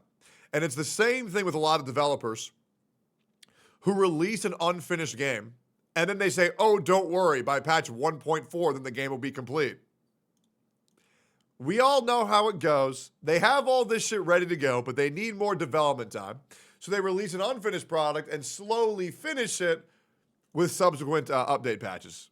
We all know how it goes. Then every 60 to 90 days, the tide comes in, washes your castle away, and the only thing you have left to show for it is maybe a cosmetic FOMO item for some seasonal event. Let's go! Oh boy, don't want to miss those. Wow! There's a collection tab. You loot an apple, and it says 1 out of 634. Oh boy, are we having fun now. Yep. Oh, exciting. Yep. And so I've been seeing this with every single online game. And I'm like, what the fuck is wrong with me? How am I letting myself get my time wasted on such a cataclysmic scale? By the way, 35,000 hours I've played World of Warcraft, okay? I don't regret a single minute of it. But goddamn. That's disgusting. Wait, how many hours did I had 738 days played of World of Warcraft. 738 times 24. Wait. I wouldn't want hours I've played wasted on such a cataclysmic scale. By the way, 35,000 hours I've played World of Warcraft, okay? I don't regret a single minute of it. Wait, honestly, that's not even that much. Because I quit back at Legion. I would think that he had more, being the World of Warcraft guy. Dude, I'm not even impressed by those numbers. Is there something wrong with me? Of it, but goddamn, I wouldn't want to do all that again. And so here's the point. I feel like every single online game, it doesn't matter whether you're playing Honkai Star Rail, Genshin Impact, Wuthering Waves, Call of Duty, World of Warcraft, or New World. None of these things matter because all of these games follow the same DNA. And the Absolutely, DNA, I agree. if Been you saying this want for years. a very easy way to condense this down, it is keep you addicted and waste your time. That's why for Genshin Impact, the moment I saw, oh wow, my best in slot Tartaglia, my best in slot Nouvellette. Oh, they released a new artifact set that's 10% better. Yeah, I'm just not farming it. Hey, dude, once you're happy with what you have and you don't dream about being 100% efficient, gacha games cannot touch you. They cannot get you into the same cycle. You just have to be happy with what you have and you beat gacha games. It's so good. That's basically what happens. And so people say, oh, well, you want instant gratification. Yep. You're goddamn fucking right, I do. I'm playing a video game. If I didn't want instant gratification, I'd go back to my own boring real life. Yep. Of course I do. I don't want to spend 40 hours farming for some helmet. Oh, that's light, bro. 40 hours for a helmet, that's nice. Imagine playing a 8-hour story quest for a 1.5-minute trailer that's mid, but you've spent so long into getting it that you have to pretend that it's fucking good so you don't feel like an idiot for playing that long to get it. It's pathetic. And the best thing is, all that dialogue, the 8 hours, all of it's unvoiced. Besides the one character that you hate. It's stupid. And and it was already spoiled online. Understand the irony of this. Because as one of the residential spending 40 hours farming for a helmet YouTubers, over the years especially, I've done this a lot. Same. Okay? I've even made guides on how to do it in only 38 hours and save a little bit of time. But nowadays, I look at that and I just don't have the same outlook on life that I used to, and I cannot even fathom wasting my time in such a exorbitant way. And I think that this is a makes big me happy. thing for me. Like, I'm 34 years, I'm getting old. Dude, that's why games like Dark Souls, Elden Ring, Sekiro, you know, Viva Pinata, Trouble in Paradise, you know, these are the reason why Black Myth Wukong, because they say have fun, and you're gonna have fun the entire fucking time that you play it. And then once you're done, you have a wonderful memory. And if you want to play it again, you absolutely can, but you don't have to. It's have the time of your life. When it's done, it's done. Enjoy. I'm 34 years old, and back in the day, bro's almost you dead. guys can tell me if this is true or not in the comments with you, is that back in the day when I would play online video games, the reason why I would play them is so I could show everybody else in the world that I was better than they were.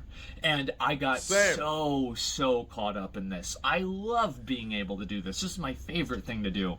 And it was a big... And now he refuses to fight me in any one-on-one game ever. Where's the Dragon Ball Z Sparking Zero tournament, Asmon? What happened? You said we'd have an exhibition match. What happened, though, pup? How come every single time bro ever challenges me to a 1v1, he ducks me, man? What happens? Big sense of, you know, pride for me in a way. And I actually don't, like, I don't see this as a bad thing really at all. I don't hate myself for this. I don't think I'm stupid for doing this. But it's just that at this point in my life, I'm no longer feeling that way about, you know, about video games. I don't need to play a video game to show off that I'm better than somebody because, again, I just, you know, I've gotten older. He just shows them his bank account. Yep. That's what you do in these days. Oh, yeah? Oh, that's cool. Yeah, you got how much you make in an hour? Look at my stocks. Call it a day. Hey, it's over. PvP match over. But I don't really care that much about this anymore. You And got a so I ban just for play ban. video games. I don't know. Imagine this for fun. And so anyway, how do I get to this point? I get to this point and I look at video games and it seems like so many of them are infected with the exact type of rot, the exact same type of rot. And that is every 60 to 90, some of them they're a little bit different, but it's more so every 42 days to 50 days. 60 to 90 is insane. I'm not really sure what games he's referencing, but usually it's 42 days. It's usually every 6 weeks, from my experience. they're all basically the same paradigm. Every, you know, few months or so, there is a battle pass, a season pass that probably has a paid version that is higher than that sometimes provides, like, you know, actual good rewards, like things that are play for power, like, you know, Star Rail or something like that. Or it just has cosmetics, like something like Kirax Vault Pass in Path of Exile. As a general rule, right? Or the trading post in World of Warcraft that functions as a battle pass. And so, anyway, these things happen. And it makes me feel like every single one of these games is operating on this. Asmon, unplug your fucking mini fridge, bro. It's making the audio quality terrible. Am I the only one hearing this shit? I thought it was me. Like, you can hear the slight ringing in the background. It's driving me nuts. I don't know how anybody who makes, actually not, bro makes 8 figures yearly and is recording this video off of a fucking fork with a faulty mini fridge in his background, bro. Like, come on, man. Please stop using this bootleg-ass setup for these quote-unquote real talk videos, man. Come on. It's usually 60 to 90-day patch cycle that repeats the same content over and over. There's an event for different types of, you know, like different types of social events, like, you know, Chinese New Year. That's a really big one.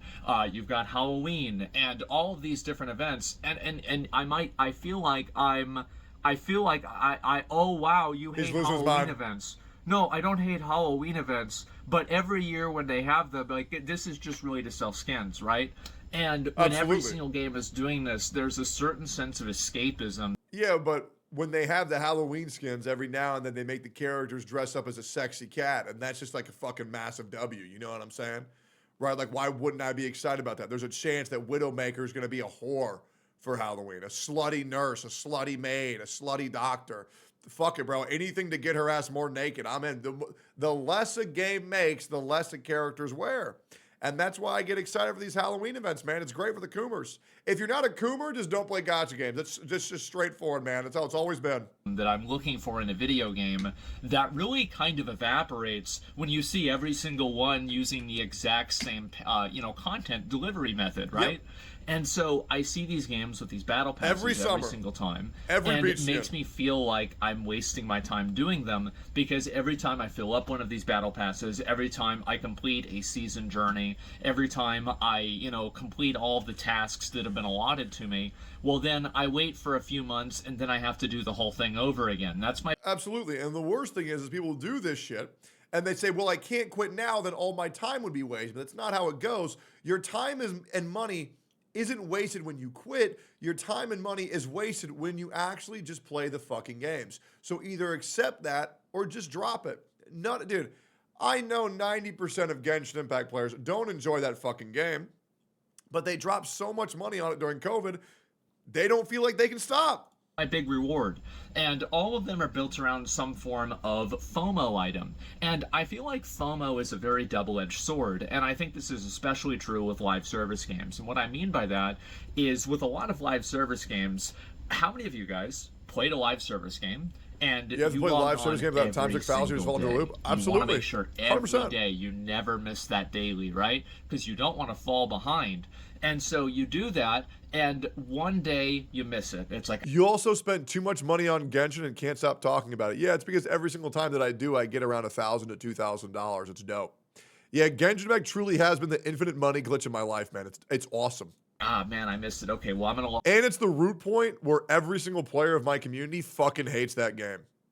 So it's just easier to use it as an example, because I understand everybody in the space has played the game, and pretty much my entire chat consists of people who fucking hate that game. So it makes it very, very, very simple. Log on the next day. I'm still doing it every other day, so it's fine. And so then later on, maybe you end up accidentally missing 3 days, and then you tell yourself, well, maybe, and this could be any period of time, not 3 days, $5 to make weeks, up for 2 weeks, right? Every game is different. But you tell yourself, oh, well, now I'm so far behind, it's not really worth playing anymore because I can't catch up. And I think that's what ends up happening with a lot of people, is that FOMO is a great way to keep people in the game, but FOMO is also a great way to keep people out of the game. Oh, dude, I'll be real. If there's a gacha game that's been out for longer than 24 hours, I say, nope, too far behind. I'm out. Even if that shit is single player. I'm like, I'm just not doing it. Game's been out for years, not doing it. Same thing with MMOs. Nope, not playing catch up. Absolutely not. Because I know if I feel that I'm behind people, I'm going to spend money, an absurd amount of money. Guys, do you know how much money I spent on fucking Cookie Run Kingdom? Because I saw these other motherfuckers beat me with cookies, guys. This was a cookie game. I dropped like $3 grand in a week offline. I never play old gachas, ever. That's why I'm excited for Girls Frontline 2 and Infinite Nikki. Because that way I can play in day one, stay relevant, just log in every day, and I'm good. That way I won't get cooked. And so more and more, as I'm spending my time doing other things that I find to be more enjoyable, the appeal of trying to continuously play an online video game to catch up and to keep up with all the FOMO rewards, it becomes more onerous, more of a pain in the ass, and just more of, let's just be honest, guys, it's more of a waste of time. And so this is something that, and what's very weird for me talking about this, and I'm sure a lot of people will be kind of shocked to hear this, because I used to be the person who was the most fixated on this. I would never miss anything in WoW. I would never do anything. I would always make sure I get everything done and be a complete completionist, right? Yep. And I feel like being a completionist completely wastes my time. So I stopped doing it. And it sounds like such a, an obvious thing to do, but I feel like there's a lot of people out there that are stuck in that hamster wheel, and they feel like if they get off of the hamster wheel, then they've wasted all their time on the hamster wheel, so they can't get off because of sunk cost fallacy. And it's like, I remember when Blizzard made the $90, I can't even believe this, $90 store mount. They put this out there, and I'm seeing people in the comments, oh my god, I'm gonna have to buy this because I want to get get all the mounts, but it's so expensive. It's like, what do you mean you have to buy this? What's wrong with you? What are you talking about? You have to buy it. Because if you don't buy it, then you can never get it again. You have to. There's no choice. It's in the store, man. You gotta buy the new skin. You gotta get the new characters. If you don't, they're going away. You have to, man. You're my favorite streamer when Asmongold is offline. Hey, I appreciate you, brother. Hey, dab my ass up. Hey, welcome, brother. Welcome. Roach is welcome. This. And the thing is that, I mean, I could also be talking to myself from 10 years ago.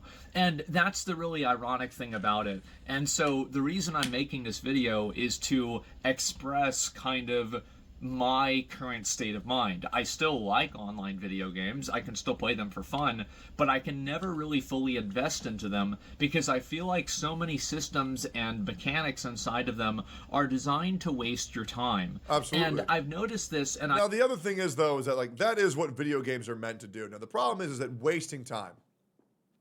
That's not necessarily a bad thing. A lot of people are looking for ways to distract themselves, even if it is a little bit monotonous. If you don't mind monotony, play gacha games, play live service games. But if you do, then don't play them, right? But sometimes we as humans do just want to relax and waste some fucking time and do some bullshit that we know is dumb because at the end of the day, that's what we enjoy. So I don't want to villainize anybody for playing that's a waste of time because that's pretty much all forms of entertainment, in my opinion. I contrast it with something like Elden Ring, or I contrast it with something like that I've been playing a lot recently. Metaphor ReFantazio. Metaphor ReFantazio. Now, are you going to say I pre-watched or that I just talked to the guy offline? Okay? Because there's no fucking way I pre-watched this whole fucking thing just to know what he said next. Amazing, incredible game. I loved it. I ended up taking a day off today. I've been playing it all day. It's been really fun. And so I see these other single-player games that they don't make you sit through, 4 or 5 hours of meaningless, annoying activities in order to get the reward. They just give you the reward. And the reason why is because they've already got their reward. They've already got your money. Yep. So it doesn't matter to them anymore, like whether you're, spending more time on the game. They just want the time that you spend on the game to be as meaningful and fun as possible. Absolutely. And I compare that with online video games, and it's like, okay, well, every time that you go on a loading screen, there's an advertisement for a skin. Every time that you open up the menu, there's another advertisement for the store. Every time that you open up the launcher, there's an advertisement for, like a battle pass, right? And so all of the different tools in online video games are designed to try to keep you playing the game as long as possible, but the quality of that entertainment, I do think, is lower. But I think it's a mindset shift that I've had where I used to always think that, being good at a video game doesn't matter if you can't beat other people at it, right? And bro, I'm gonna be real. That was my mindset for years. It's like, bro, why do I care if I beat this boss in a video game if I can't show off the people who haven't beat it that I'm better than them? When I broke that mindset, I stopped playing WoW. I stopped playing League of Legends. I was never interested in Valorant whatsoever. But yeah, the competitive mindset in gaming is a trap to have people waste their lives in those games. I cannot tell you how many friends I have that will spend a day going from Bronze 3 to Bronze 2, saying that their day of playing video games was very productive. And yeah, I went up 1 rank in League of Legends. It doesn't matter. It really does not fucking matter. And it's a horrible mindset that so many people get sucked into. Even in my own house, bro. I got people who are still grinding Overwatch, grinding Valo, going up. Maybe they'll get Immortal. Nobody cares. Now, if you're a streamer and you're doing this for content, go for it, man. That's fine. But if you're a real world individual, I hate to break this to you, man. Nobody gives a fuck about your rank in video games. Nobody cares. But if you're doing it for fun, it's way different. But if you're doing it because you think that's what makes a productive day, you're just wrong. Sorry, guys. And I was thinking to myself, and that's how I always felt, but then I realized to myself, beating people at a video game doesn't really matter either because it's a video game. Yeah. So, kind of shocking, isn't it? And again, guys, comment down below if this is something that this is a revelation that's also occurred to you. And so I see these things where it's like these 90-day reward structure cycles that repeat, and they usually power creep each other. So it's like if you work really hard in a game, this is something that Classic WoW always did really well. I'm a Classic Andy in a lot of ways. Is that if I took a break in BWL and AQ and Nax came out, well, I could come back and I'd still be in BWL. It's not like I would just be kind of accelerated to Nax and all of my effort that I had put previously would be invalidated. But I feel like a lot of video games have a reset power creep cycle that happens on a cyclical basis that's generally correlated with either a seasonal model or a battle pass model. And these types of mechanics are tiresome. They're very tiresome to me. And as I've spent a lot of time playing these games, I've realized that I'm not really having as much fun completing these tasks because of the inevitable futility of it, where ultimately I'm not really going to be able to achieve anything in this game. Not like it matters, but it feels like it matters. Again, it does. If you like playing these games and you're having fun, then that's all that matters. That's literally all that matters. Like, you don't need to justify it to me. You don't need to justify it to anybody. But I think that what happens is that a lot of times people put the expectation of like, oh, am I having fun, with how many other people are having fun the same way. And so for me, moving over to playing a lot more single player games, I don't have to keep up with like, you know, like really fastly evolving metas. You know, I'll log in, like everybody's playing and grinding. And that's the worst thing is when you play these video games, it didn't used to always be like this, where you could go into video games that have PvP and you could experiment. And you could try builds that nobody else was trying, and you could try wacky, fun things that nobody else was doing. But then, unfortunately, video games have evolved to where if you're not playing meta that was established online on the forums, on YouTube videos, you're trolling, and you're ruining the game for everybody else. And it sucks because now mid players can become great players by watching one YouTube video, rather than true pioneers of exploration actually being rewarded for experimentation. It's a shame. It's meta or nothing these days. It blows. It's hard to play a competitive Everything game like is that super unless you're sweaty. playing it all the time because Super of just how fast sweaty. information travels now online. And who plays a game to satisfy other people, though? A lot of people. A lot of people, Unruly Capo. A lot more than you think. Ultimately, I'm playing these games. I can't really, you know, maintain a degree of like, you know, like maybe like competitive nature, right? Because, and also some people might say skill issue, and I'm sorry, but I'm going to have to agree with you. I don't even really care. It's not really that big of a deal to me. I just want to play the game and have fun.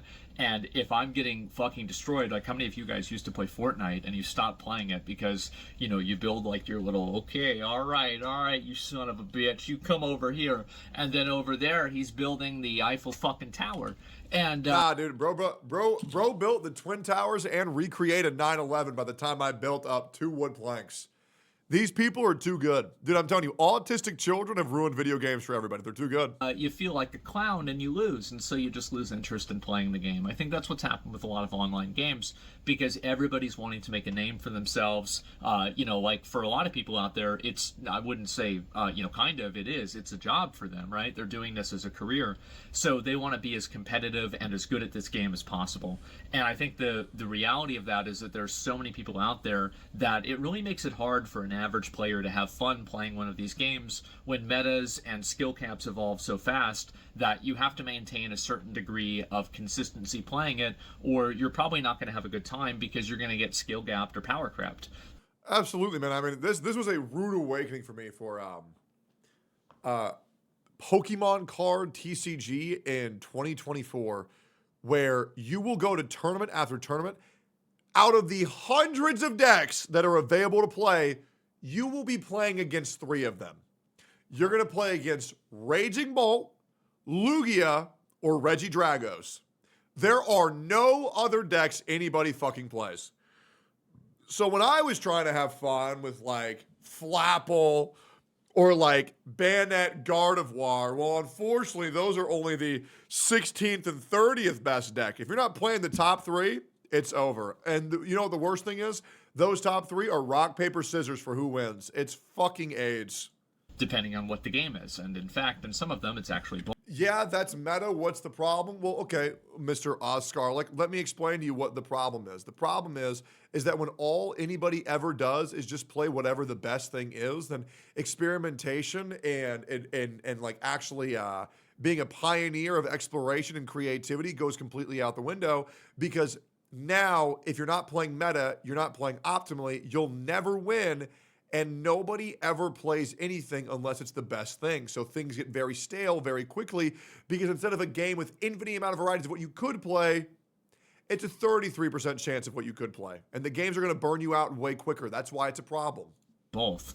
And so what's happened is that I've kind of realized this cycle of futility, and I've realized that, like, why am I trying to keep up with this to, like, maintain the same amount of effort and time when, you know, again, why wouldn't I want to have?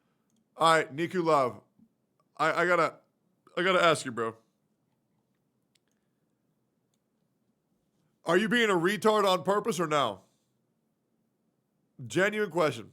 Genuine question. Are you being a retard on purpose or no? Are you being a retard on accident? Yep. Oh, okay, great. Oh, okay. All right. Okay, making sure. Have my cake and eat it too. Right? Why would I want to invest a huge amount of time into something like this that I'm not really enjoying? And I feel like another thing is daily rewards or weekly rewards. A lot of these online video games, they have like a reward structure that is very front-loaded, which means that you're getting 80% of the rewards in like 5% of the time. Yep. So what happens is 80% of the rewards on the first day, and then they completely go away. And then over the last 20%, which takes you 80 times the amount of time, you get that one goodie that makes you feel good again. But do you know where you can get those same rewards? Do you know where you can get that initial 80% feeling, guys? Take a guess. Lifting? Nope. Take a guess where you can get that 80%. Yep. Swiping. Going to the pay-to-win shop. Dropping hundreds of dollars, and you'll feel so good. But then what happens after you swipe? Then you get the same rewards that you would have been happy with, but now those feel awful. And now the only place you can go to feel good again is by dropping hundreds of dollars. Hundreds of dollars or thousands of hours. Take your choice. And then you spend the other 95% of the time getting the remaining 20% of the rewards. Yep. So they're designed for you not to play a lot and to basically stay on this treadmill and move at the pace that they've set for you. And I also find this to be very fatiguing as well, because there's some days I don't really want to play at all, and other days where days where I want to play maybe. He just said other gays. I knew he was regressing. I knew it. Next, what's he going to say? Gays have inferior culture? Come on, Zach, get it together. 6 hours, 8 hours. And I feel like that time and effort isn't rewarded in a proportional level, and it feels like my time is being disrespected. And I think that's really a fundamental concern that I have too, is that I think a lot of these online games are built with systems that are cynically designed to waste your time in the most, like subversive way possible. And I see this happen a lot. And this is also, this is the worst thing, is that, oh, wow, you don't like grinding? Oh, you're not a fan of that? You don't have time? Well, you're not a real gamer. Skill issue. Guess what? We have the solution for that. We've created the problem, and now you're going to pay us to solve it. Yep. So there's like these pay for convenience, pay for, power systems. So Yep. It's like, oh, well, I can't keep up all the time, and I can't play all the time, so I'm... Hey, I created the solution. Have slaves play your account. It has saved me tens of thousands of dollars. going to spend money on the game. And That's all I you think need, that man. some people have Just rationalized get slaves. this into becoming normal. I don't think that it's normal at all. Who decided that you have to pay money to advance in a video game? Like, who decided, oh, because you don't have time, now you have to pay money? Well, I'll tell you who decided that. The people you're paying money to. This is a completely invented problem that you could solve with 50 different solutions, but big surprise, the one solution that keeps being used is the one that's the most beneficial to the people that are making the games. Yep. And again, that's fine if you like this kind of stuff. I don't. I feel stupid. I feel stupid paying to win, and I feel stupid playing free to play. I feel stupid for playing it at all. And so I thought to myself, am I going to spend my whole day being stupid? Yeah. But not that stupid. That's terrible. It really depends on the game. So, for example, the reason why I don't have an issue with this for Honkai Star Rail and Wuthering Waves is what Asmongold is describing is the early game gacha gaming experience, right? But once you've remained consistent with a game, all you got to do is play the first 2 days every 6 weeks for about 6 hours each, and you'll have 90% of the rewards accumulated in that time and have done all of the fun content to where it kind of becomes a non-issue. Now, the problem is the people who grind for the last 10%. Eventually, it will add up, but it's just not worth the fucking time, my opinion. And so I quit playing. And so I felt these different systems, and it's like every game has these. It's not like one game has this. Every online video game follows these same content delivery structures. They follow the same reward structures. They follow the same progression structures. They follow the same store models. And it doesn't even matter what the genre is. How is it that you can have a game that is about shooting people with guns that is fundamentally the same as a game that's killing dragons? Or a game that's like an anime waifu collector? Really? Call of Duty's got the same progression standard, kind of? I mean, in an abstract sense? So Honkai Star Rail? What the hell is going on? And as soon as I've realized this, I've taken a step back. No. And I've tried to have fun playing video games. And that's where I'm at now. I've been playing a lot of video games that are single player, that I feel respect my time a lot more, that I feel are paced in a way that's not disrespectful. And I think they're really fun. And I'm not thinking about who is, who am I beating at the game, or, where am I on a leaderboard? It doesn't matter where I am on a leaderboard. Yo, Zach, play Viva Pinata Trouble in Paradise. It's the greatest game ever made. I'm doing my, I think, 16th playthrough right now. It is that good. And you know what's crazy? Here's what's crazy. So I'm playing this game not only with myself, but also my household. And after 16 playthroughs, I'm still finding new pinatas. Yep, there was this pinata called Pinoy. Never knew he existed. I've played this game for hundreds of hours, and I'm still finding new shit. The game is so fucking good, it's ridiculous. It's a fucking video game. Who gives a shit? I'm having fun. I'm enjoying myself. And it's been great. And so I wanted to make this video and talk to you guys about where I'm at personally, why I haven't been playing a lot of these online video games, and why I've fallen out of favor with it. You want to know why you've fallen out of favor with these games, Zach? And I'm going to give him the crushing reality that I don't think he can dispute. Here's the big difference that Asmon does that other people don't do. Asmon plays these games with these power structures, with these infinite grinding loops.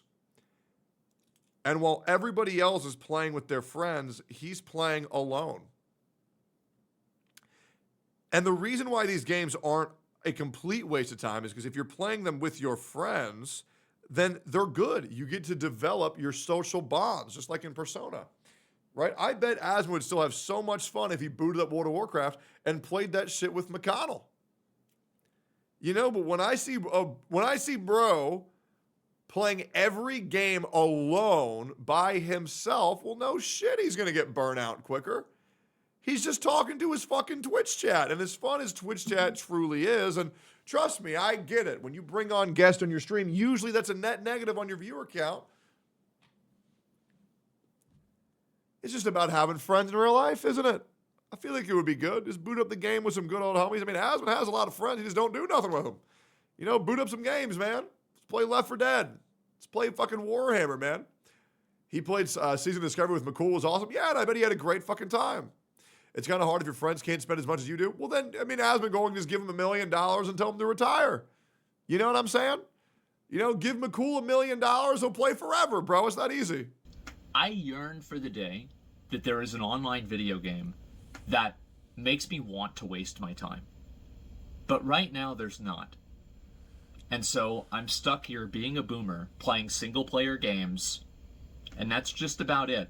Yep. And I hate to say it, guys, but I'm happy.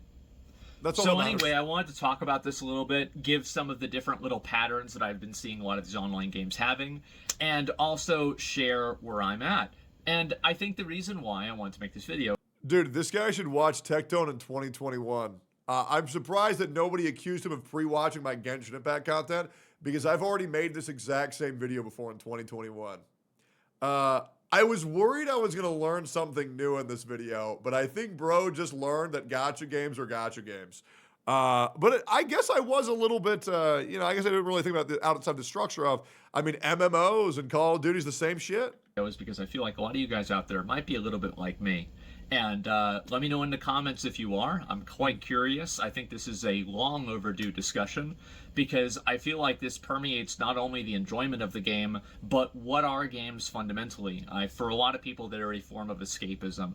And I don't feel like I'm escaping into a treadmill. You know, it's like I'm in my real life that is in some ways a treadmill. I'm lucky, you know, in the job that I have. Some people aren't as lucky. Their real life is much more like a treadmill than mine is. And True. then it's like finally... I wouldn't say treadmill, I'd say a hamster wheel. You know, I've been working all day. Time to go home and work in this video game. Miss me Yep. with that bullshit, man. And so that's the way that I feel. Yeah, dude, imagine working your 9 to 5 to come home and play Card Shop Simulator.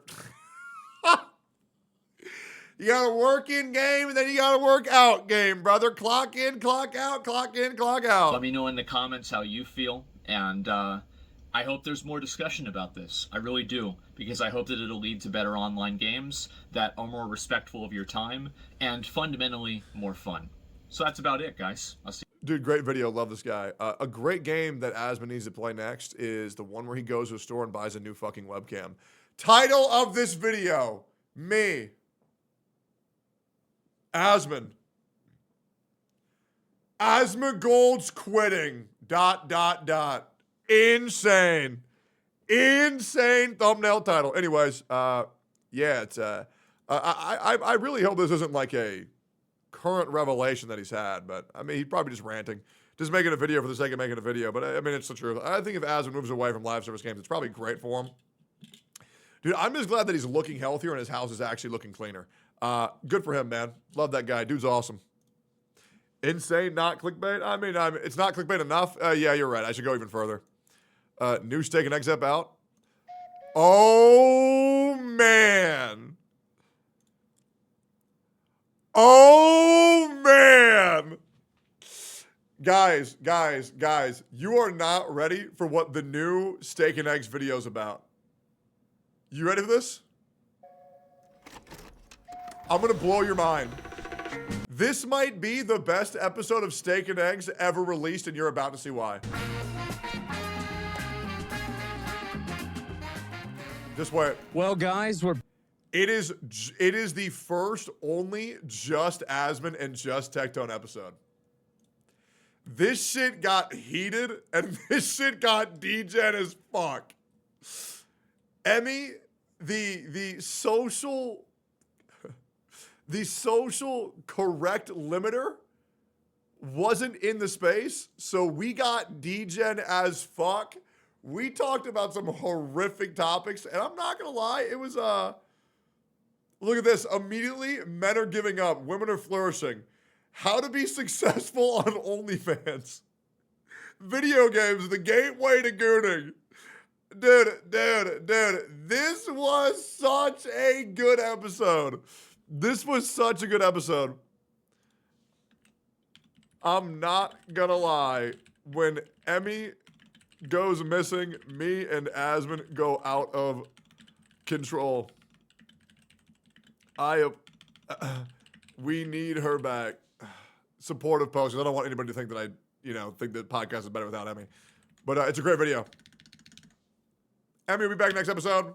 We just gotta get Emmy to be a little bit more degen. One of the best superpowers being able to last longer than 80 episodes. Oh, dude. Superpower. Dude, I asked Asmon what the best superpower was.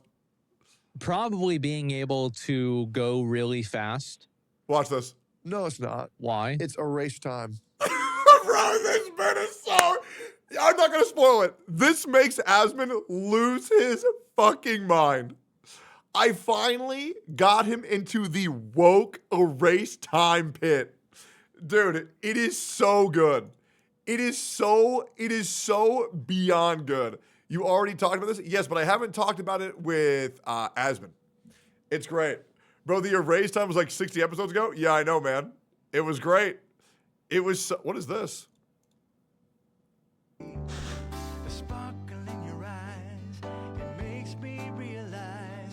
We have that many patrons?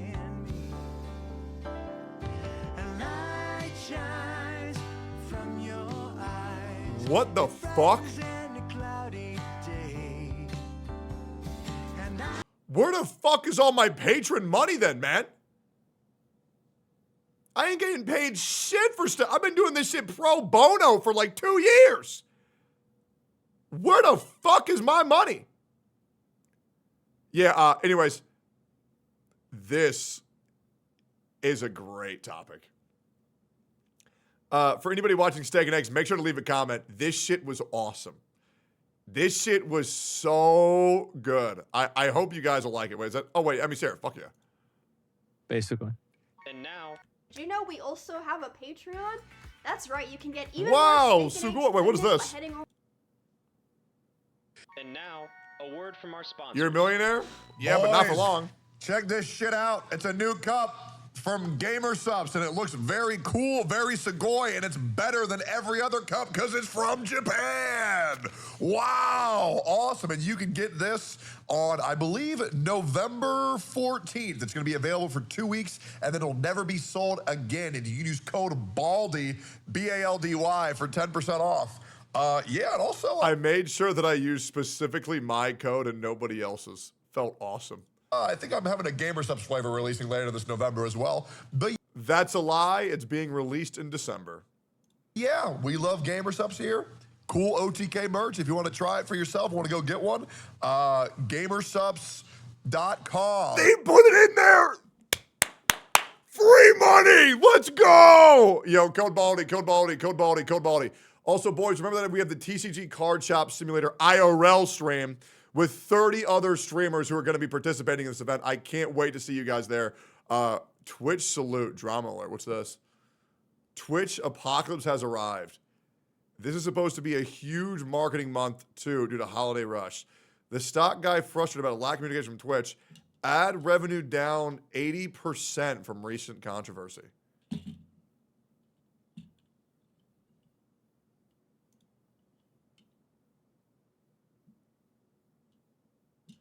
Dude, I'm going to be real. I'm just like not getting that.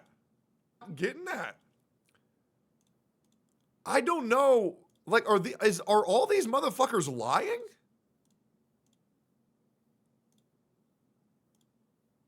Like, I feel like my ad revenue has been very, very, very consistent. Right? Like, I have some bad days where I'll make $21 or $6. Right? But that's just because I barely streamed that fucking day. Right? But normally, you know, $300, $200, $200. I mean, some days I made some really good money, like $500, but I mean, we're still making decent money. I ain't gonna lie. Now, I'm not gonna lie, like, the paid subs help a lot. Like, the majority of money that I'm making is from my subs. You know? The Prime subs, the gifted subs, but man, I don't think ads are really that fucking bad right now. You know what I'm saying? Like, I mean, even if I make $300 a day off ads, where that some people were complaining about only making $2,000 a day, it's like, bro, I'm glad that I'm making $9 grand a month off of just ads by playing video games and reacting. You know, it's pretty nice. Maybe they put the wrong tag like Iran or talk about something controversial. I mean, I don't think that should be any reason to lose ads whatsoever. Looks like a minus 30%. Well, even if it was a minus 90%, I would still do this shit. You know, like I think people just think they need way too much money, bro. They just don't. That being said, I will admit, I was doing that React video for, you know, the React I did Asmon earlier. I did want to say to all you guys who are subscribed to my channel, I just want to let you guys know that I appreciate the fuck out of that. For real. I mean, there's a lot of subs in chat. We have over 3K still after the subathon. Things have slowed down dramatically, but to all you guys who still, you know, coming to my channel every single day. For all you guys who still believe in my content, who want to support me with the subs, just thank you so fucking much. Especially my Twitch Turbo users too. Thank you guys so fucking much, for real. I appreciate every one of my subs. Let me go piss real quick. I'll be back in about 10 seconds. Okay, more like 30. Give me 1 minute. We got a lot more shit to go over. Bang.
Yeah.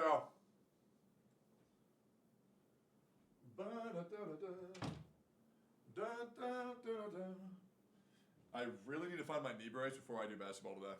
Otherwise, I could be injuring myself. I gotta really make sure I find that. I also need a new shelf, man. I got so much manga that needs to be put up. I really do. I really, really, really do. Alright, cool. Maybe I'll get shelves installed on the wall or something. I don't know. I need to do something. Alright, cool. Welcome back. Yeah, what up, dog? Jesus, that fucking Bernice emote is so fucking hot. Buy a Billy bookshelf? I don't know what the fuck that means. Game Award nominee announcement on November 18th. This year is the 10th anniversary of the Game Awards, and next Monday you'll find out all the nominees. Join us for the Global Nomination Announcement Special, streaming live on Monday, November 18th at noon Eastern, 9 a.m. Pacific, 5 p.m. GMT at thegameawards.com.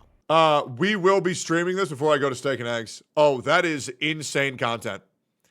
I actually can't wait. Gonna be rigged as fuck. If Black Myth Wukong isn't nominated for Game of the Year, the game show just loses all credibility. You know what I'm saying? Like, I'm gonna just be real. It loses all credibility the moment that shit is not the moment that shit's not nominated. Also, good morning, guys. I want to remind you, we have TCG Card Shop IRL live. Right? I have a card shop that's going to let me run their store for the day, and me and other streamers are going to be running it. And then over 30 other streamers are going to be popping in to say, yo, buy shit, trade shit, and it's going to be great. Okay? It's going to be fucking awesome. It's going to be live tomorrow at 12 p.m. CST. I look forward to all you guys being there. It's going to be a fucking great stream, man. When is the IRL TCG? Tomorrow, November 16th. I can't wait to show you guys all the shit that we have in store for you guys. It's going to be good. It's going to be good. Yeah. Do we want to watch... Is MrBeast actually... Oh, wait, what the fuck? Monster Outlanders? Wait, I haven't watched this yet. 1.1 million views for Monster Hunter Outlanders? Hold up. You watching the fight tonight? Yeah, I probably will.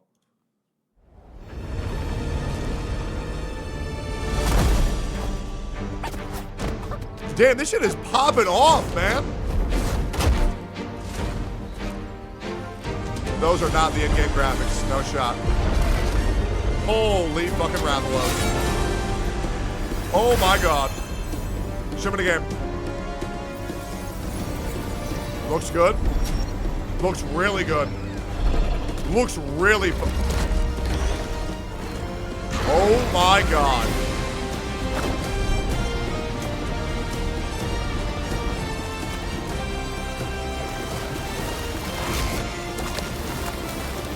Oh my god!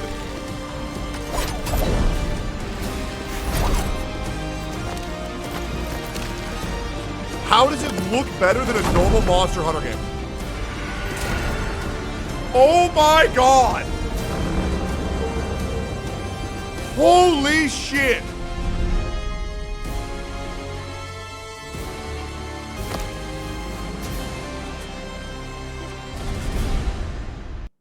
That is going to obliterate every other game on the fucking market. Holy shit. Probably plays like shit. Hey, as long as there's a PC client, I don't care. Why would I ever play that and not Wilds? Well, because we're going to beat Wilds. But if this is a live service Monster Hunter game, that means consistent content every 6 weeks. That shit looks fucking awesome. I am going to play, or just play both. I'm going to play the fuck out of that. When you're talking about Metroid... Nah, bro. I mean, that shit... Dawn to Dawn is... Shut up! What if I... Shut up! Solo leveling... Shut up! Shut up! Hold up. Hiatus, a word... Stop!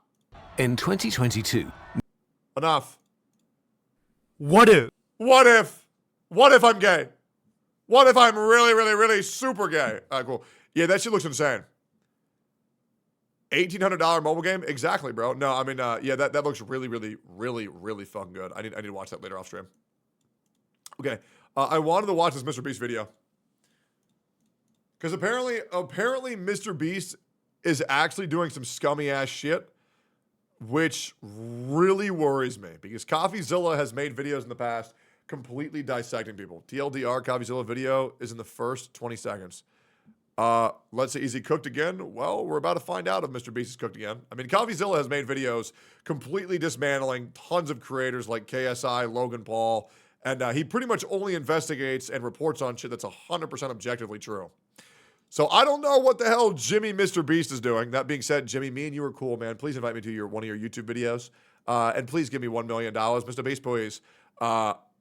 He might actually be cooked if CoffeeZilla's making a video on him. Investigated MrBeast, who is recently accused of making $23 million with insider trading and scams. Well, that I can't wanted be to know good. the full story, so I reached out to everyone, from researchers to crypto projects, even to MrBeast himself. And let me say, the story is more complicated than you think. Really? I want to be clear. What MrBeast did, what his team did, is shady. But what we care about is, did he cross that bright red line from shady to illegal scam? And I'm going to assume probably not, but we'll see. The problem is that witch hunt culture and cancel culture is at an all-time high. It no longer matters if you did something wrong. It only matters if people think you did something wrong. And I'll be real, there's a lot of innocent people on the internet who are getting labeled as criminals when in reality, they're just guys who made money. There are a lot of people who are being deemed as sexual predators when in reality, they're just a little bit weird. And I don't think it's healthy for the internet culture at all. Contrary to what Twitter says, I don't think that's an easy answer. Instead, I think the answer will depend on you. If you love MrBeast, there will be an explanation at every turn and a scapegoat. But if you hate MrBeast, what I'm about to show you will seem unethical and like a clear abuse of fame for money. Well, I'll be real, man. When the internet decided that he was torturing his friend by leaving him in a room for 10 days, giving him $100,000 because he didn't turn the light off, I felt like it was very, very obvious who was looking for confirmation bias and who was actually using logic. Already, They this said he was story is committing war difficult, but I crimes, want to guys. make you aware of two more things which matter. First, I have gone to MrBeast's team to try to fact check this story extensively. Great. And they declined to fact check or comment on my many questions. Instead, they gave me a statement which we will get to. Secondly, I have a bit of history with MrBeast. I interviewed and spoke positively about him in the past, but also his new co-founder is suing me, and his other co-founder that can't be threatened good. to sue me. So you can make of that what you will. True. As always, I just want to let you know where I'm. Yeah, Logan Paul does not like this guy because bro called him out for what he was actually doing, and Logan Paul is actually a scummy fucking dude. Yep. I would not be happy if I saw this guy going after my other co-partner for Lunchley. Coming from, and I've tried to get all sides of the story. We're going to start with the major allegations against MrBeast and build on those. They come from two sources. Firstly, an investigation by Soma XBT, which claims MrBeast made $10 million by backing low-cap crypto tokens, which are down 90%. And the second investigation comes from a group of 5 people who investigated MrBeast and found $23 million in profits from, quote, scams, shady deals, and his network. I don't really understand why he would even do this, though, to be honest, considering that he makes way more than that every single time he does any ad on his main channel. I mean, Does MrBeast really need more money? I mean, shit, maybe. I don't think so, but all right. Now, there are a lot of crypto projects they go over, and I want to be clear. Some of these allegations I agree are bad. Others I think are actually worse than have been reported, and still other allegations I simply disagree with them on. So we're going to start with what I don't agree with. According to the report, Polychain Monsters, or PMON, is a project which KSI promoted heavily. MrBeast did not. But MrBeast did get in the pre-sale and make a lot of money. And thus, the conclusion is made, it's highly likely MrBeast made an investment from that insider information of KSI's promotional deal. But there's simply no evidence provided of this. I have the same thoughts about Jigstack, another coin which KSI promoted, and the conclusion is, though MrBeast did not officially follow Jigstack, in his network, KSI was involved in promoting Jigstack. From this information, MrBeast invested and made a large return. Here, again, there isn't concrete proof. Now, I asked the team who wrote this piece, and the lead author, Casper Vanderlook, told me, quote, having known MrBeast having a very strong connection with KSI, it's basically highly probable he was vested as a result of KSI. No concrete evidence, just going off probabilities. But I'm going to say, I don't agree with that, and I'm going to toss those probabilities aside. I think they reach too far. Instead, I'm going to stick with what we can prove happened. Luckily, the biggest... Wow, imagine that. Guys, the only thing I'm going to be investigating on is what I can prove. Wouldn't that be nice if more people did that? Man, not a, yeah, well, I really feel this way, and if that's how I feel, then it's right, because you can't tell me my feelings don't matter. God, this shit is such a breath of fresh air. Claims in this report, the biggest moneymakers are much better supported by evidence. Starting with Super. This is the project MrBeast is alleged to have made the most amount of money on, over $10 million based on a pre-sale of $100,000. As for evidence, we have leaked screenshots showing MrBeast telling Super's founder that he can do 100K. Then we have a wallet that both investigations trace to MrBeast, sending 100K to the pre-sale wallet. And then we have the same wallets getting millions of these Super tokens in a period of unlocks, which were almost all sold aggressively. Now, why is this bad? Well, MrBeast is obviously hugely influential, and he publicly associated himself with the project twice. Once on March 3rd, 2021, he responded to a tweet with eyeball emojis, and then he interacted a second time on May 12th, 2021. This is much worse. The founder, Leo Trades, had tweeted, there's a gym sitting there on the market at eye-watering prices set to explode during the DeFi Summer 2.0. MrBeast's response, Super? But what he doesn't say is that he'd already purchased a huge stake in Super at this point, and on the day that he's tweeting, he was selling tokens, allegedly. Not only that, he had been selling tokens and continued to sell tokens. In the 72 hours after the May 12th tweet, MrBeast sold about $200,000 worth of these tokens. And remember the context. He's responding to the founder of the coin discussing a gym at eye-watering prices that's going to explode during the summer. And MrBeast's response is the coin he's selling. So publicly, it's signaling, hey, Super is this undervalued coin, and privately, MrBeast allegedly sold. Now, I ran these wallets by MrBeast, as well as the accusation, but I didn't get a reply. Instead, I got a heavily lawyered statement from a spokesman, who I'm going to warn you is about to complicate things. Quote, these investments were made and managed in consultation with industry experts. I mean, a content creator being able to use his influence in order to get his fans to purchase a crypto in order to artificially raise its price so that way he can pull out and make a buck at the expense of all of his consumers. I'm not going to lie, if that's what is happening, that is absolutely scummy as fuck. And I would 100% do that. However, I am not in MrBeast's position. But if I was, that's a free bag, man. And I'm pretty sure all you guys would do that too, to be honest. To ensure full compliance with all appropriate rules and regulations. The wallet is not owned or managed by Jimmy, but rather a fund led by respected and sophisticated managers.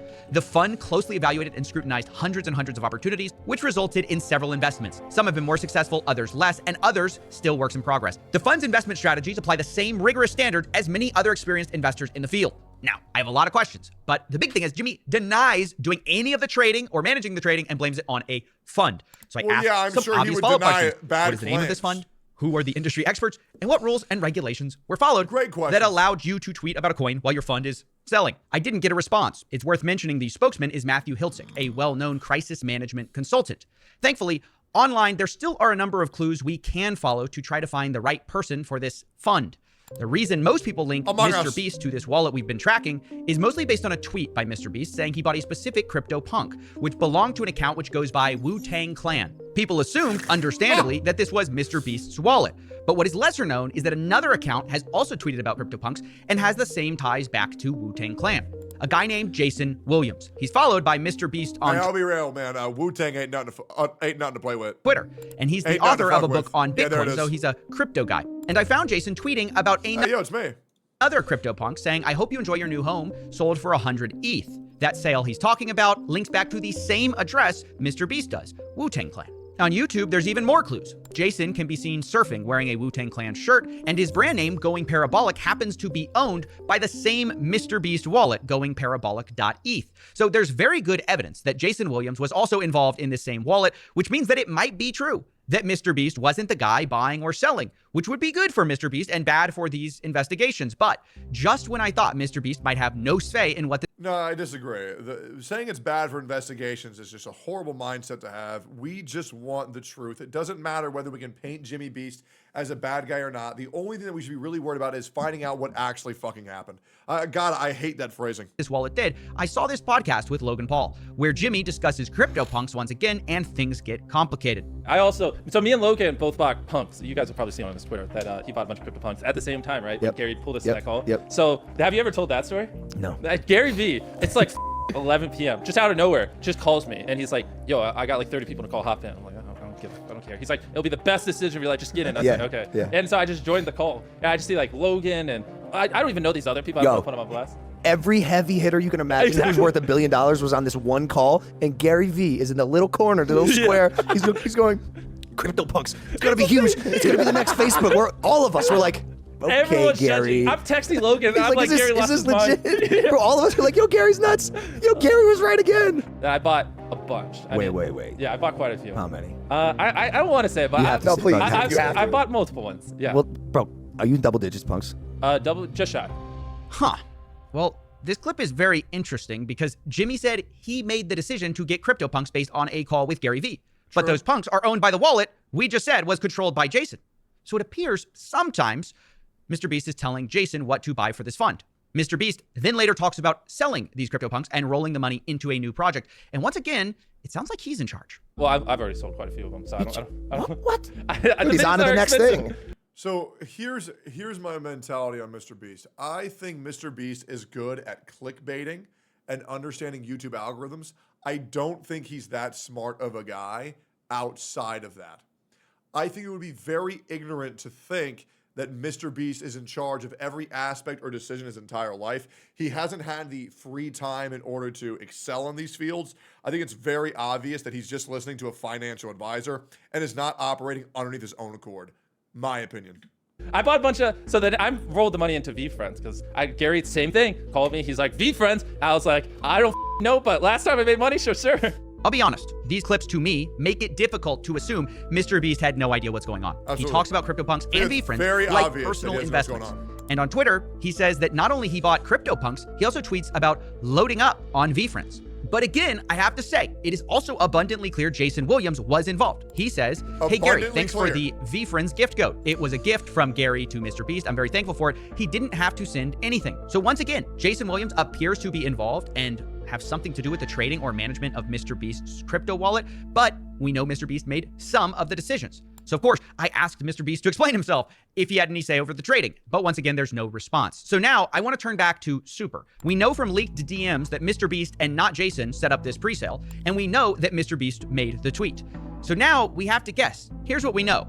We know MrBeast set up the presale according to leaked screenshots. We know MrBeast made the tweet, but we don't know whether it was Jason doing the trading of Super, or if he was doing the trading, did MrBeast know about it? Did Jason know about the tweet? These are the questions that ultimately matter, and yes, I reached out to Jason Williams for a comment. He didn't reply.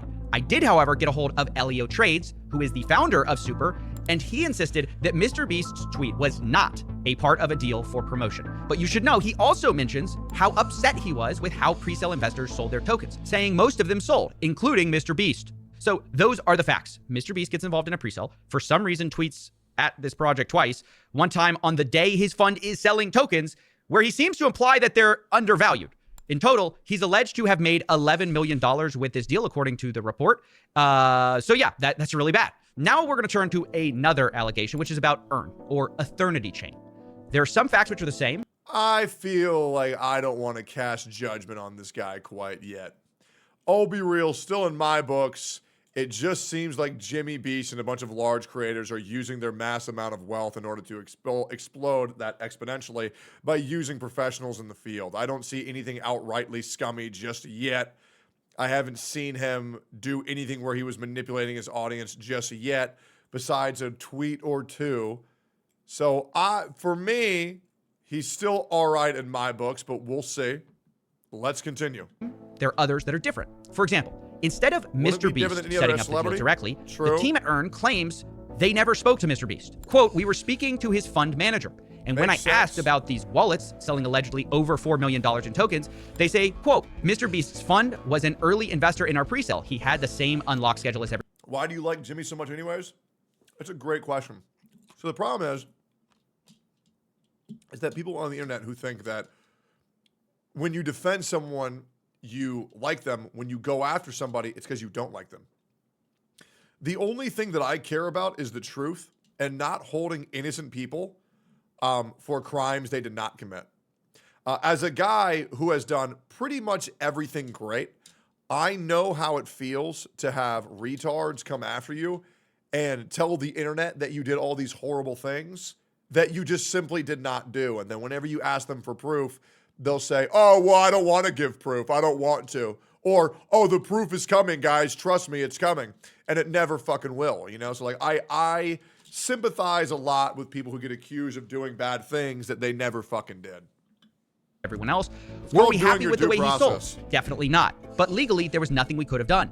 And then, just like with Super, they claim they didn't ask for a promotion of the project, but that MrBeast decided to comment once himself anyways. On March 9th, 2021, MrBeast responds to Eternity Change saying, this one will be hype. It's worth noting, once again, about 24 hours before saying this fund wallet purchased over $100,000 of Earn tokens, in addition to the presale. Now, what is different about Super is that MrBeast's name was put publicly on the Eternity Chain website. On their investors and partners page, you might be asking, well, which is it? Is he an investor or a partner? And the answer is both. He got into the presale, and the Earn team also claims that he partnered with them for an NFT drop. Supposedly, it was a charity drop and a normal NFT drop. Now, the charity drop specifically did happen in association with one of MrBeast's projects, Team Seas, saying, quote, all proceeds will go towards cleaning up the seas around the world. This was early November 2021. Then the official Team Seas account posted on November 3rd, 2021, quote, what an awesome crypto collaboration in support of the team. Then the CEO of Eternity Chain, Nick Rose, confirms in Telegram that the drop is supported by MrBeast, saying Earn and ETH tokens will be accepted for the charity auction, which was slated to last 2 months. Now, the reason I'm sharing all of this is because 1 month into this 2-month charity auction on November 30th, 2021, the Rocket Fund or Beast Fund or whatever you want to call it starts selling huge amounts of this Earn token. Allegedly, they sold over $2 million, while the charity itself was still going on. Now, I know that sounds horrible. It looks horrible. It is horrible. Although I have to tell you, personally, I don't think this was a master plan to pump a coin with a charity auction. If it was the plan, it was a bad one because the NFT auction was ultimately a flop. But do I also think it doesn't matter because regardless of your intention, selling tokens within a month of your 2-month charity auction is wrong, stupid, and unethical? Yes, I think that as well. I agree. Because in case you forgot, MrBeast is the charity guy whose name is on the website. It isn't a fund. It isn't a crypto rocket fund. It's MrBeast's branding. I even asked the Earn team about this, saying, quote, why did y'all list MrBeast instead of Rocket Fund in your partners investors? Was that discussed? They say, quote, we listed him, MrBeast, as a partner, and quote, yes, they accepted that. So according to the Earn team, MrBeast knew or should have known that his name was on the line for this investment and partnership. And yet, this fund, his fund, whatever you want to call it, sold tokens 1 month after starting a 2-month NFT auction for charity. To be fair again, though, it's hard to oversell how bad. If I've said this once, I'll say it 1,000 times. These celebrities, these influencers that everybody worships for donating to charity, to doing all of these kind of acts, I'll be real, they would not be doing them if they were not a write-off. They would not be doing them if they weren't saving millions upon hundreds of thousands of dollars by doing them. And that's just the truth. And it makes people uncomfortable. But I promise you, these people do not care about anything unless it benefits themselves. Now, here's the other thing. Is there anything wrong with that? No. Doing things out of your own self-interest, I'm going to give a hot take, guys. I think it's fucking fine. Fuck it. Who cares? People do that shit every day. Okay? I don't care. But I just don't want people to get praised for people thinking that they're wholesome when in reality, They were just told to do that because that's what their tax expert says. Okay, but I understand. People want to get ahead. People want to make money. And most importantly, people don't want to lose money to the government. So they're going to take any loophole they possibly can. I do not blame them at all. This NFT auction did. I have found only one NFT that appears to have sold here, but the bids were made in the earn token, which the fund was selling, and the actual sale of the NFT didn't happen until after the fund sold in November 30th. The transfer happened in December 23rd. So of course, I went to MrBeast directly to answer this and see if there was some more context they could provide. There was no response other than the statement we've already read from MrBeast that he did not control the trading.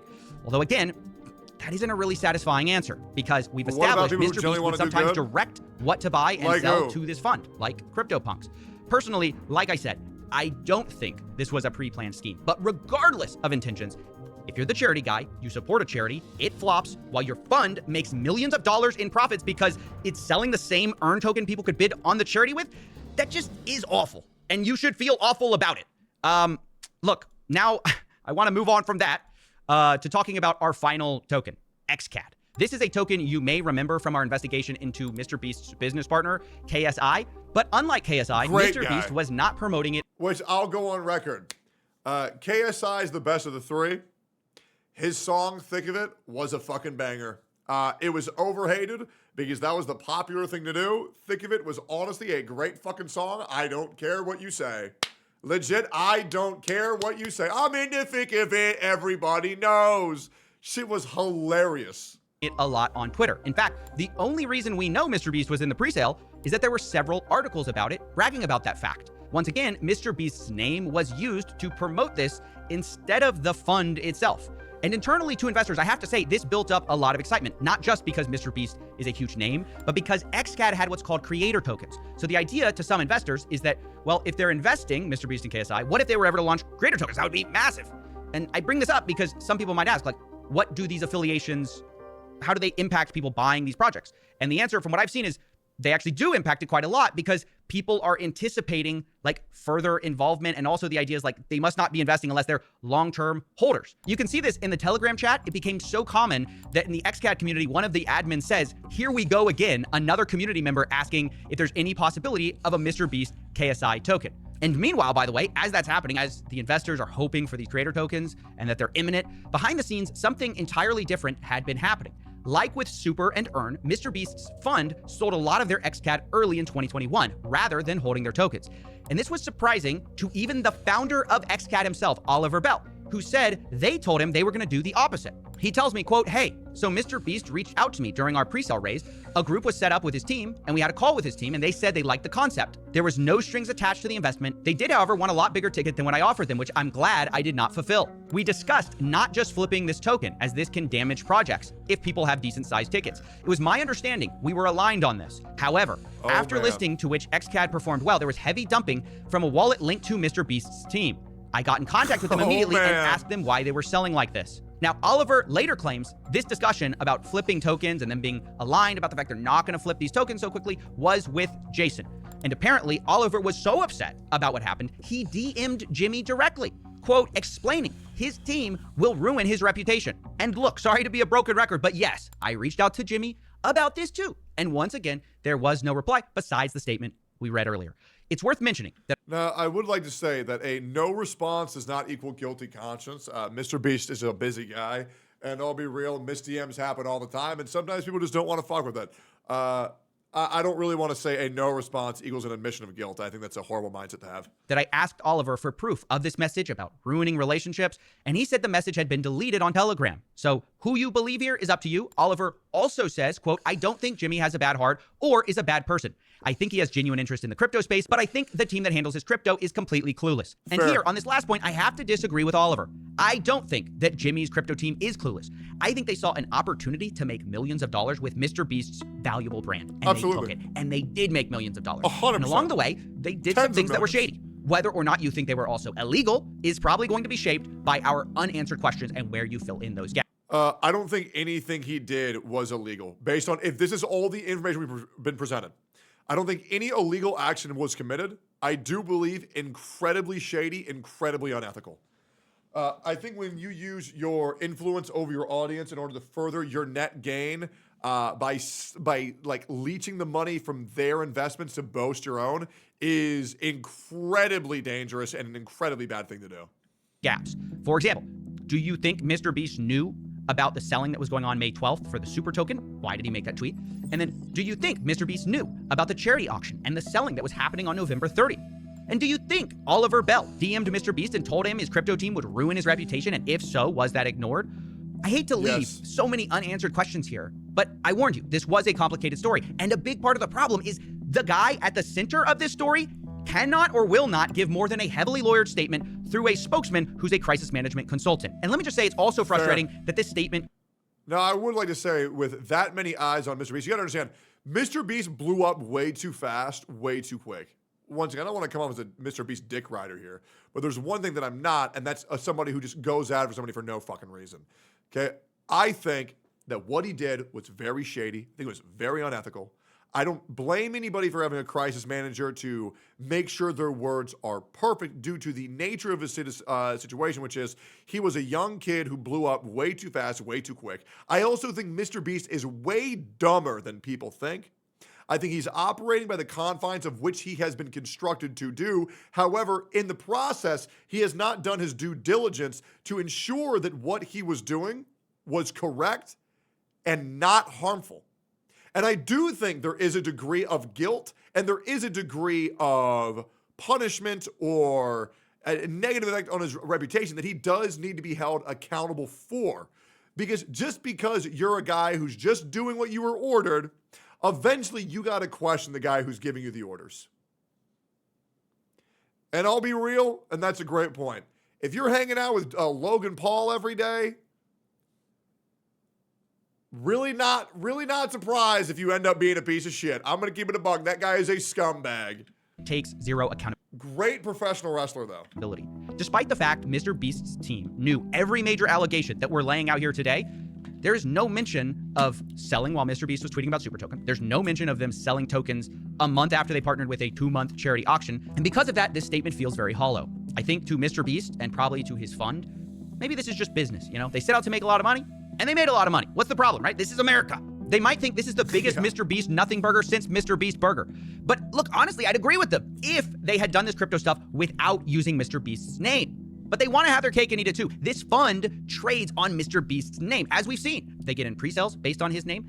He tweets from his public account, and they're putting his name publicly on projects' websites instead of a fund. But when things go south, suddenly, oh, MrBeast, what? No, no liability, just because he's not sitting there physically pressing the buttons. I don't think that's the way it works. Look, I want to close with the final part of this CryptoPunks. I'll be real, man. If you're selling guns to someone who you know is sketchy, you're just as responsible as that guy. When you give someone a weapon in order to do morally questionable acts, at a certain point, that person needs to know better. Because otherwise, you're weaponizing your ignorance, and that's a very slippery slope to go down. Podcast we showed you earlier. Because in many ways, I think it's a microcosm of this story. Obviously, I have to say, I'm not making any comments or judgments about the guy who's suing me, who's also in this clip. That's just coincidence. I am only talking about MrBeast's reaction. Isn't MrBeast a pedophile? Fuck that guy. No, MrBeast is not a pedophile. Just, come on, guys. Let's just stick to what he's fucking done and not the shit that we think he's done in our brains. Like, come on, man. Like, Jesus. That's his friend, not him. Because as MrBeast is talking about Gary V's great CryptoPunks call, I don't agree with that. I sell a gun to someone, they shoot someone, I didn't pull the trigger. Why am I just as wrong? Okay, if your friend is suicidal and you give them a gun and they kill, and you know they're suicidal and they pull the gun, that's on you, bro. Because you need to be making sure that the people that you're giving these means to do harm aren't going to be doing harm with it. And it is your job to do your due diligence into making sure to reducing the amount of any outlier, any issue whatsoever isn't caused by being careful when giving someone a weapon of mass destruction or any type of global pull that can fuck people financially. There's a moment when you can't just say, well, I didn't do it. Now, it's not for every situation, but for a lot of situations, it is a lot of other people's fault. Not every customer will be your friend. And of course, I'm not saying that. I'm saying for the opportunities that you have to do your due diligence and ensure that nothing wrong is going to happen based on your pre-existing knowledge. Like if you know someone's a criminal, if you know someone's a serial killer, if you know someone's a murderer, don't give them a fucking gun. Now, if you've done a background check, if you've done everything you can, oh, it looks good to me, you give them a gun and then they kill someone, hey, you're completely guilt-free. But if you know that someone's going to do something bad and you help them do that directly or not, well, that's not that good now, is it? Hey, maybe instead of Gary Vee being a genius, maybe it's just the call itself that makes the market. And MrBeast kind of defends it. He says, no, that was in February. You know, CryptoPunks didn't pop until the summer. And, you know, I never... If you willingly disregard information as ignorance, does that constitute as intention? I believe yes, it does. Never talked about CryptoPunks until this very moment. Can I ask you guys a question? When Gary does that call with all these billionaires and 8 months or a year later, everybody's like, Gary was right again. Yeah. Is it possible that he's right because of the call? Do you know what I'm saying? I think about that a lot. Dude, he has all these I think about billionaire that a market lot. makers in the thing. think He about it a makes the lot. call, makes the market. By the way, you look around at all the punk owners a year later and you're like, damn, it's all the same motherfuckers that were on the call. No, because bro, there's 10,000 punks and there's only like 30 of us in the call. We can only own and do so much. There's still an entire market that's gonna happen regardless. I can tell you, I don't think why, because that was all back like early February. Like Right. things didn't pop off till later, and every like NFT project was popping off, not just punks. I mean, make no mistake. Like having such influential people involved in projects, it can't hurt the ability for the project to but like, work. You know what I'm saying? 95% of those people didn't even mention it. You know what I mean? Like, I've never talked about it publicly. Yeah, but that last part isn't quite true. The reason we're all here is MrBeast tweeted about CryptoPunks the same day he bought them back in February of 2021. Yeah. That's how we found his wallet, even though we now know someone else was involved too. And I would apply the same level of scrutiny to many of the investments we've talked about. Was it the genius of Jason Williams, MrBeast, or this fund that made them tens of millions of dollars? Maybe. Or was it the fact that the name they brought to the table was MrBeast, one of the most influential and valuable brands in the world? And that's what got them the great deals. That's what got them a bunch of eyeballs. That's what made it so valuable to have his name on these websites. And maybe that's what made the market. Ultimately, I think it's for you to decide. Final take. I think what MrBeast did was incredibly scummy, morally unethical, and I think it was wrong. Do I think he's a criminal that needs to be put in jail? No. But I think Jimmy can only hide behind his willful ignorance for so long. And I think that's a sign for bad things to come. MrBeast has, whether I feel good about him or not, he's been going downhill for a good while now. And I really think it's not going to stop anytime soon. I think this is another straw. And eventually, this will be the straw to break the camel's back. I don't think it's a sign of good things to come. But I think he needs to be very careful with the people who he's associating with. And I think he needs to do his part and research these things before it causes other people harm. Because saying, oh, I didn't know, it wasn't me, can only get you so far. My opinion. Did you see the Marquez Brownlee drama? Yeah. My opinion, he should have been drunk. Because then going drunk 95 in a school zone, that's just way cooler. I mean, I'll be real, man. The cup holders used to be square just to fit the Jack Daniels bottle in it. Yeah, my opinion. Or he pulls a young buck and spin this as a positive. Also very true. I wonder if people are liking the Asmongold v Tectone episode. It's been out for almost 50 minutes. Let's say Asmongold versus Tectone. How are you liking the new steak and eggs? Oh, it looks like it's doing pretty good. And if I'm wrong. Video, a lot of likes. Barely any dislikes. Feels good. So Donald Trump won, and now Emru left the podcast. Bald versus Baldy, all-out brawl. So basically a normal episode. Oh man, oh man! Don't let them make you forget that Tectone thought World War II was 800. It's a good one. I'm a simple man. I see Emmy, I click. Oh wait, Emmy's gone. Didn't even notice. Love the thumbnail. Yep. What's amazing about this episode is that Emru had as much speaking time as she did in the last one. True.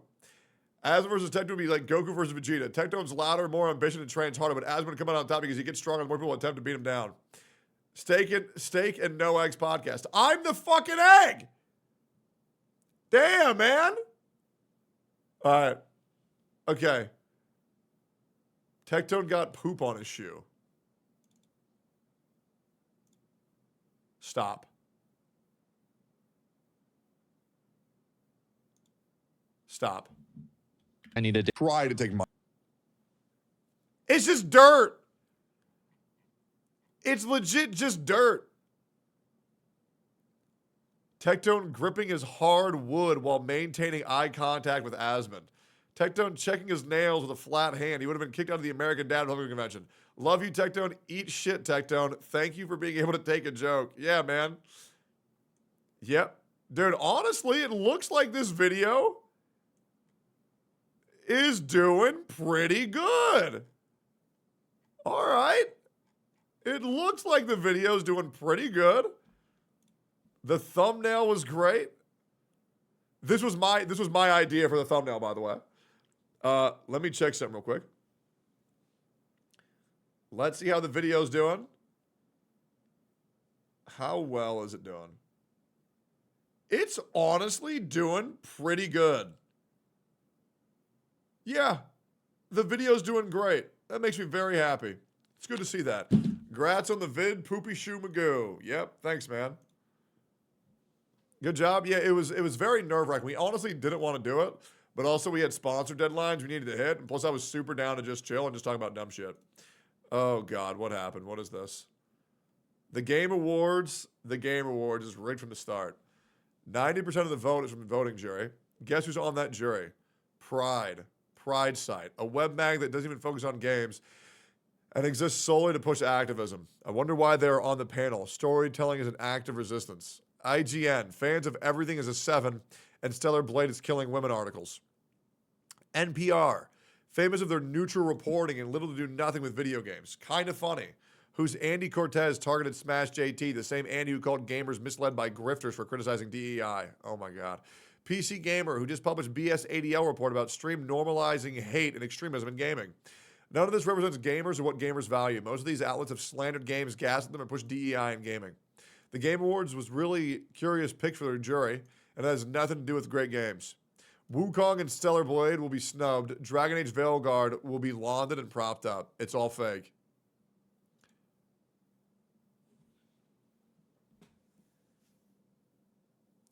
There's literally no reason to vote.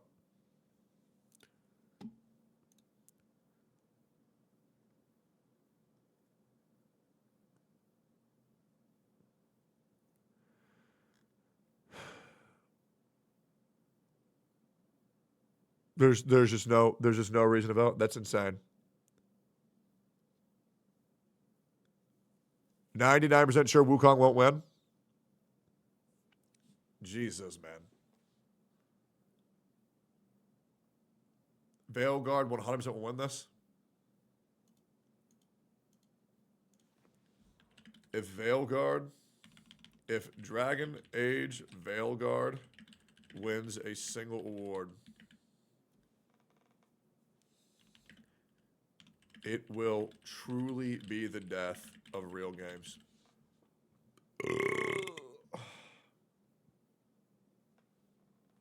We need independent Game Awards judged by the public. Oh, absolutely, I agree. 100%. I think I misspelled guard. There we go.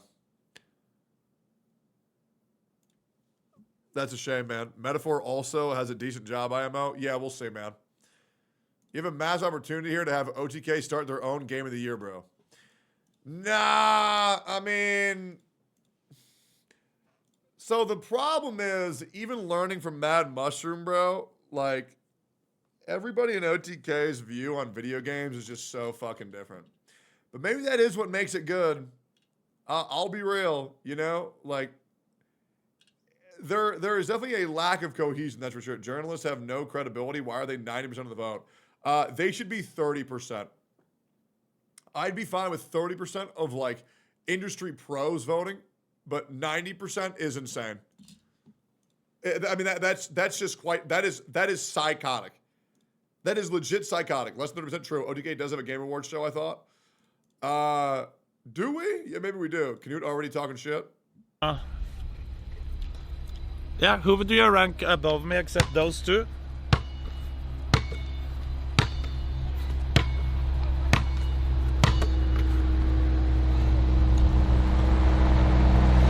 NMP, are you fucking stupid? He's a short, unathletic man. Yeah, but he's black. He has the buff. He has the buff, man. What the fuck us whitey's gonna do, man? We can't do shit in basketball. We suck. We should be water boys from NMP, bro. We ain't got nothing on them. That's the dumbest I've heard. Miss! They reached me up to here, all of them. You're talking about the players who can just stand there and look down at them. Are you completely dumb? Remember basketball. Why do you think everyone in NBA is fucking this tall? Is it because that is just, oh, that matters a little bit? That matters a lot. NMP knows to play hockey. Yeah. He knows how to play hockey. Did he say I was good or no? Hold up. Did he say I was good? Everyone in NBA is fucking above me except those two. Hassan, Cypher, and yeah, who do you rank above me? He ain't saying me. Canute, I'm gonna squash you like a fucking bug. Actually, I hope he's on my team. When Canute's running at me, I get really scared. Let's be real, except a few people that is coming here today, everyone is completely dog shit. And it comes down to just who's the most physical, who is the tallest. That's what it comes down to. Yes, sir. Except a few people. Because everyone is just complete garbage. True. Give me 1 sec. Go to the bathroom. 1 second. 1 second. 1 second.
Yo.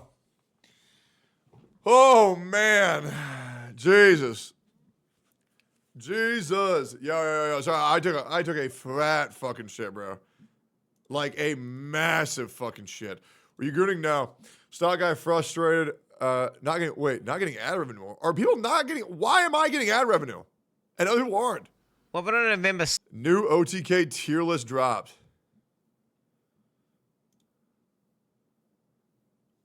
We are here in Big Day, folks.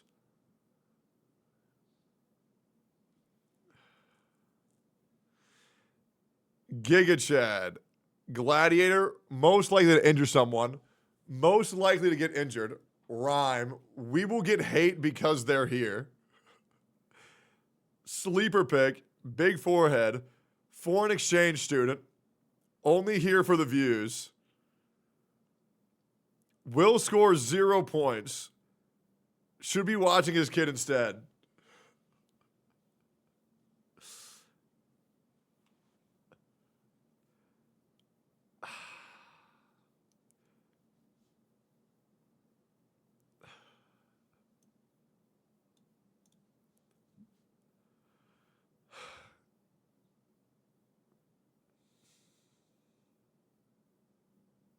Where's Emaru?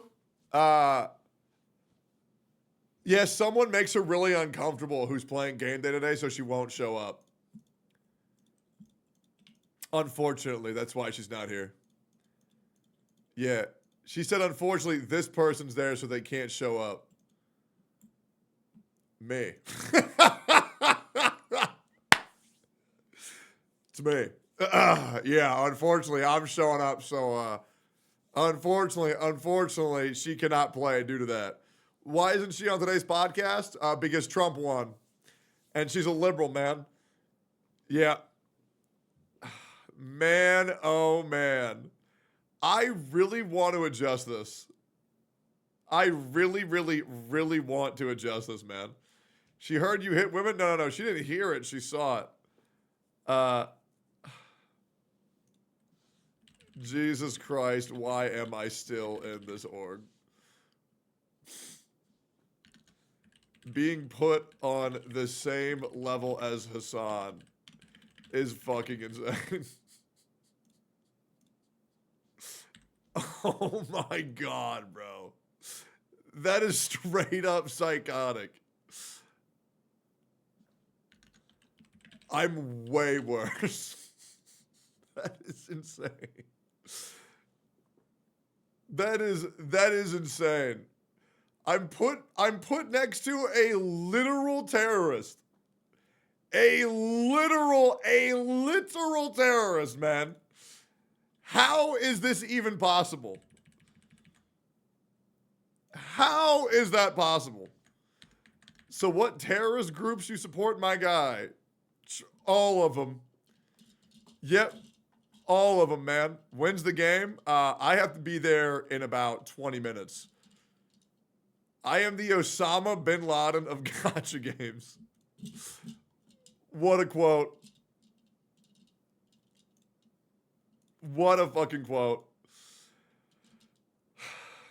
Eggy bin Laden, man. Yep. What? Genocide Andy. What's this? 6. Holy shit. Bro, that setup is so cool. What the hell?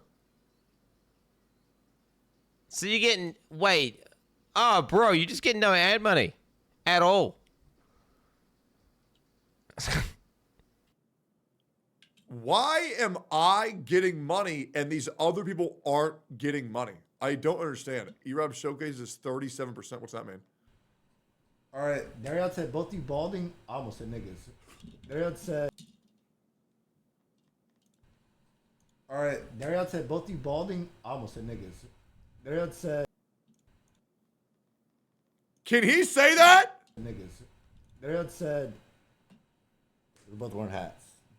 Yeah, I'm wearing a hat because I haven't showered today, honestly. That's why I'm wearing a hat. Oh, I get that. 37% apparently. Well, I'm 22%. Can I say it? XQC on why he hates Twitch. Oh, here we go. I think I felt that I was thinking, more measure. I was taking more precautions than most people, yet I was being banned twice as much. So I felt threatened all the time. So if you can tell me, oh, you don't get a cool contract because we strung you along for years, but please stream for us 1 billion fucking hours plus run our ads. But if we want to, we'll ban you whatever we want for the most mundane reason that everybody around you doesn't get banned for. How does that make you feel? Fuck that shit. I'm gonna be real. I got no opinion on X2C whatsoever, but I would 100% agree. Bro got banned for everything for no reason. And there are literally people doing bomb threats, murder attempts, calls to action for taking an action on someone else's life that are just walking around freely. I think XQC got completely obliterated. And also, XQC's fall off has been insane. I remember when he was the big dog, and now I don't even see him go live anymore. It actually is insane. Hell no. I don't stem it. I don't stem that disrespected. That shit is fucking trash. Fuck him. What a joke, man. What a fucking joke. Hey, yo, Klaus, I can't click Discord link, so make it an Imgur and resend it. People say, oh my god, dude, these streamers are so loyal. They're so loyal. True. Bang remote? Yeah, I got you.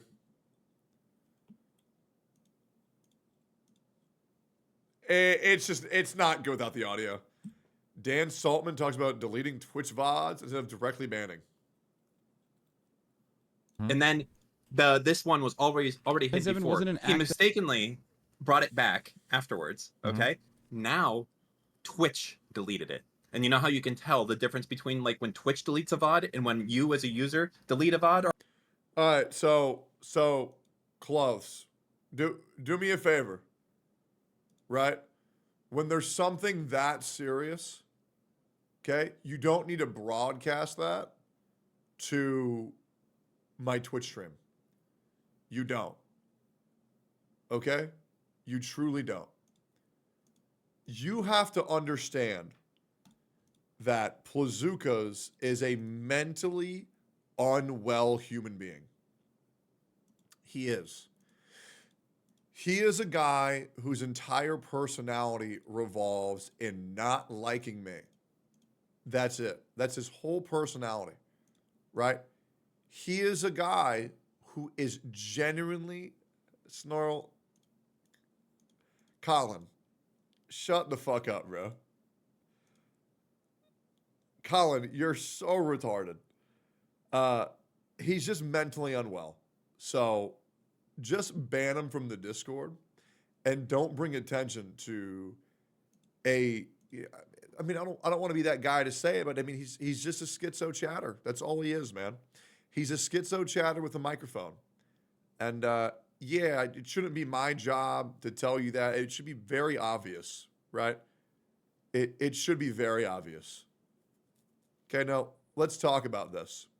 Hello, anyone under the age of 18 in here? First of all, you legally cannot ask that question. You legally cannot ask that question. Also, in the Discord, there is not one, not two, but 3 precautions to ensure that you have to verify your account on your phone, as well as 3 limiters making you say, am I older than 18? So 1, we've already disabled bot accounts. 2, we've disabled accounts that aren't linked up with a phone. And 3, we have 3, are you 18 and up? I've also made an announcement, and I also went through every member who was below 18, and we have personally removed them all, which my mods can vouch for. So yeah, do me a favor, ban him. And the guy's unwell. The only thing we can say is, may God have mercy on your soul, and I truly hope you get therapy. That's it. I feel genuinely bad for the guy. I mean, the guy is a pushing 50-year-old loser who's making $0 off of his content creation channel. His life is falling apart, and the only thing he can do is still scream Tectone bad, Tectone bad. That's it. And yep, it's been a long time. Guess he's back, and you know, I hope that he does eventually get therapy. But until then, may God have mercy on his soul. or hide a VOD. Twitch deleted this VOD. It is off. And the other thing is, people can screenshot that and use that as a way to say, look at Blazooka's attempting to talk to minors. Because that looks like a pedophilic message. And so that could haunt him. That could honestly really haunt him. And he doesn't get it. Because his hatred for me is so high that he doesn't realize that he himself just broke TOS by even asking that. He's a danger to himself. He's a danger to anyone else around him. He's just a retard, man. He really is. I mean, I'll be real, bro. I went to this park and everybody knew who he was. Everybody knew. He's mentally unwell, and may God have mercy on his soul. The servers completely inaccessible. Okay, so they are losing their fucking mind over this shit at Twitch HQ. I hope like, that one gone. day, I hope I can have a company that would go to bat for me this hard. New guidelines updated 20 minutes ago. Oh, dear God. All right, here we go. November 15th, updated how we enforce our hateful conduct policy. Hateful conduct policy is designed to protect our community from attacks based on a person's protected characteristics, race, nationality, religion, or sexuality. This policy prohibits harmful behaviors, like suggesting that a victim of harm deserved it or sharing a hateful image of that symbol. Will then permaban denims. The language used to cause harm and spread hate changes over time. To ensure our policies adapt to these new changes, we review them and how they're applied to prevent those harms.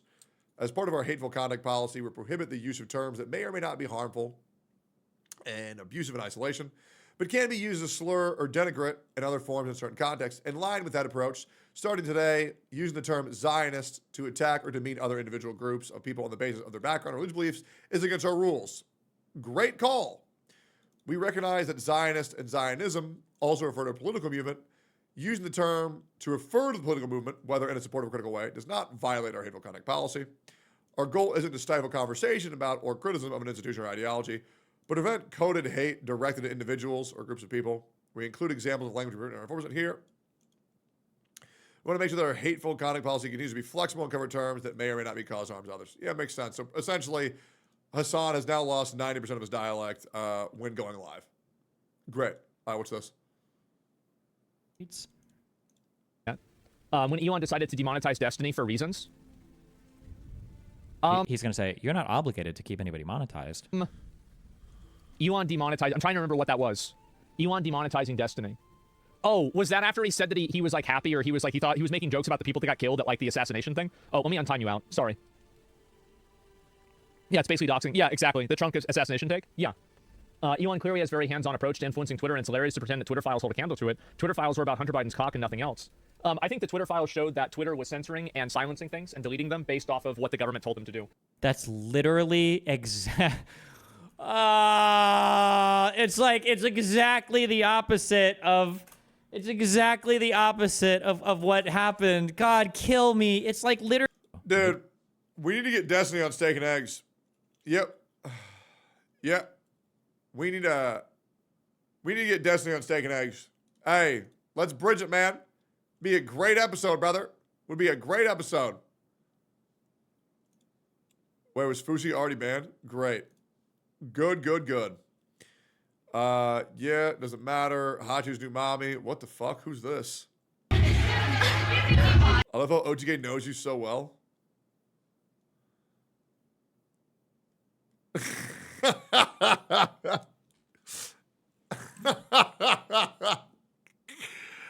Oh, man.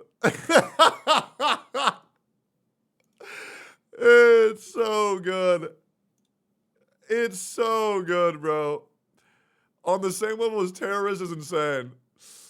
Oh, man. I am the Osama bin Laden of gacha games.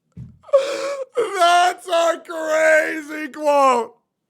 That is the great... Dude, Tectone playing Girls Frontline 2 is my personal 9/11. Oh, man. Oh, man. Jesus. He ain't ugly like you, at least. Bro, you follow me, man. You follow me. Come on, man. Come on. This is insane. I think I'm pretty good looking. Am I crazy? I feel like I'm a good looking guy. You know, like, I'm nice. I'm sweet. I've treated all my partners in the past like they're angels. You know, I'm a great partner. I'm a good looking dude. Huge dick. You know what I'm saying? I don't know what else to say, man. But bald? Yeah, but who cares? Who cares, man? Who cares? Who cares if I'm bald? Some say other things. Oh, I wonder why. Yeah, I wonder why. I don't know. I'm just a good dude. You know what I'm saying? Proof? Oh, I gotta wait to show proof that I'm a great guy until later, right? So here's my thing. Here's how I get to average 10,000 viewers every single time I go live. All right? This is how we break the barrier. For 6 years, I have been villainized and crucified for things that I have not done. The day I pull the trigger and I decide, you know what? I'm done protecting people who don't, who I shouldn't be protecting. I'm done holding my tongue. The moment I can give my grand spiel on how not only am I not a bad guy, I've been playing this role for 6 years, it's gonna be cinema. I'm telling you, man, it's gonna be great. Because there's things that I know, guys, and it's gonna be great. Maybe I've spent my career protecting the wrong people for too long. But it's gonna be good. I wouldn't even say I'm 2 steps ahead. I would say I'm 6 steps ahead. It's gonna be good. It's gonna be a stream that's really gonna demonstrate that I watch all my own streams because I'm the best goddamn streamer on this platform. That I am a horrifically understood sweetheart. And you know what's crazy? Even when I say this right now, people are saying cap. But when the internet realizes this person they've been going after for 6 years, and I'm going to go on record saying this, one of the kindest, one of the sweetest, one of the best morally people on this earth, oh man. People are going to say narcissist now, but I'm telling you, when it happens, Dick Tone's gone, Angel Tone is going to be the #1 used emote on Twitch. I'm telling you, man. I'm telling you. Just give it time. It will. And you know what's crazy? So many people behind the scenes already know all of this shit. So many people know how many people I've been protecting that I really shouldn't be. Even my mods know. Even some of my mods know. Why do you think they're still here? Why do you think they've been here since day one? Why do you think they don't leave? Because they know. Just wait, man. It's gonna be fucking wild. It's gonna be wild. I can't wait, man. I cock tease myself every day. All right, here we go. Mommy! Good girl. Oh my god.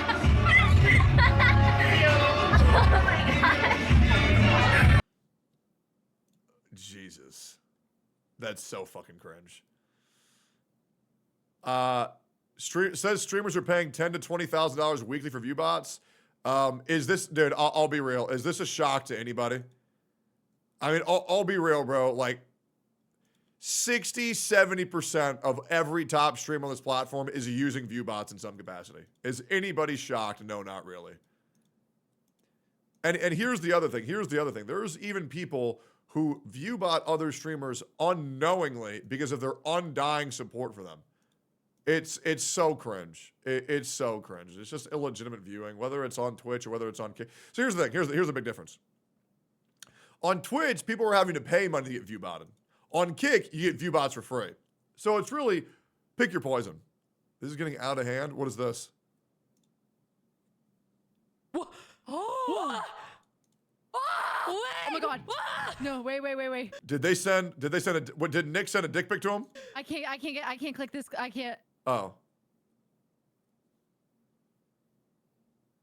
Stop. What? Stop. Open it. Open We don't want to know what it is. I know. We Open don't want to it. know what it is. Please open it. Is this dude trolling? I'm living vicariously through Nora right now. Please Does he have an infinite money glitch? Please open it. Yes. Dude, you want to know why I really like Nora?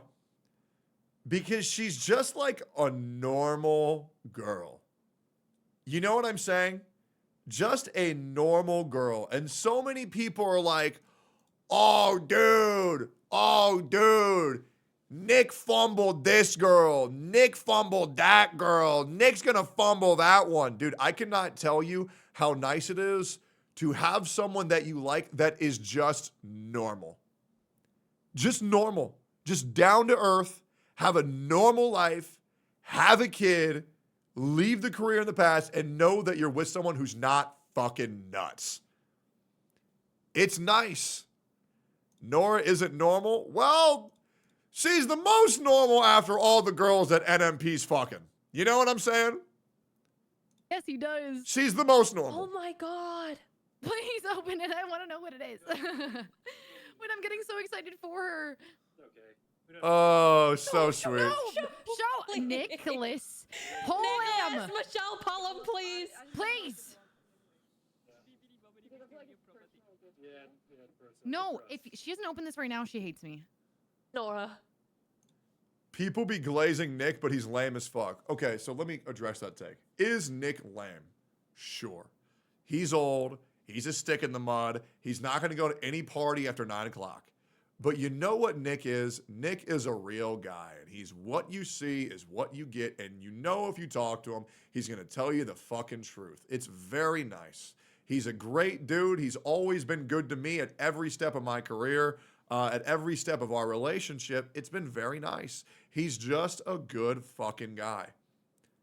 He really is just a good guy, right? He is.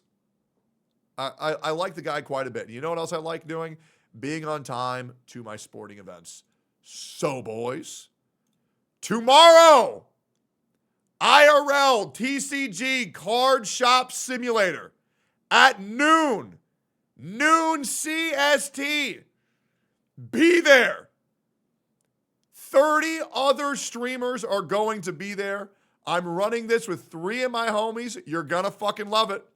Tomorrow, noon CST. Boys, I appreciate the fuck out of all y'all. I will see all y'all motherfuckers tomorrow. I hope you all enjoyed the stream. I'm going to go to game day. I'm going to get injured. And I'll see y'all motherfuckers tomorrow. Peace, boys.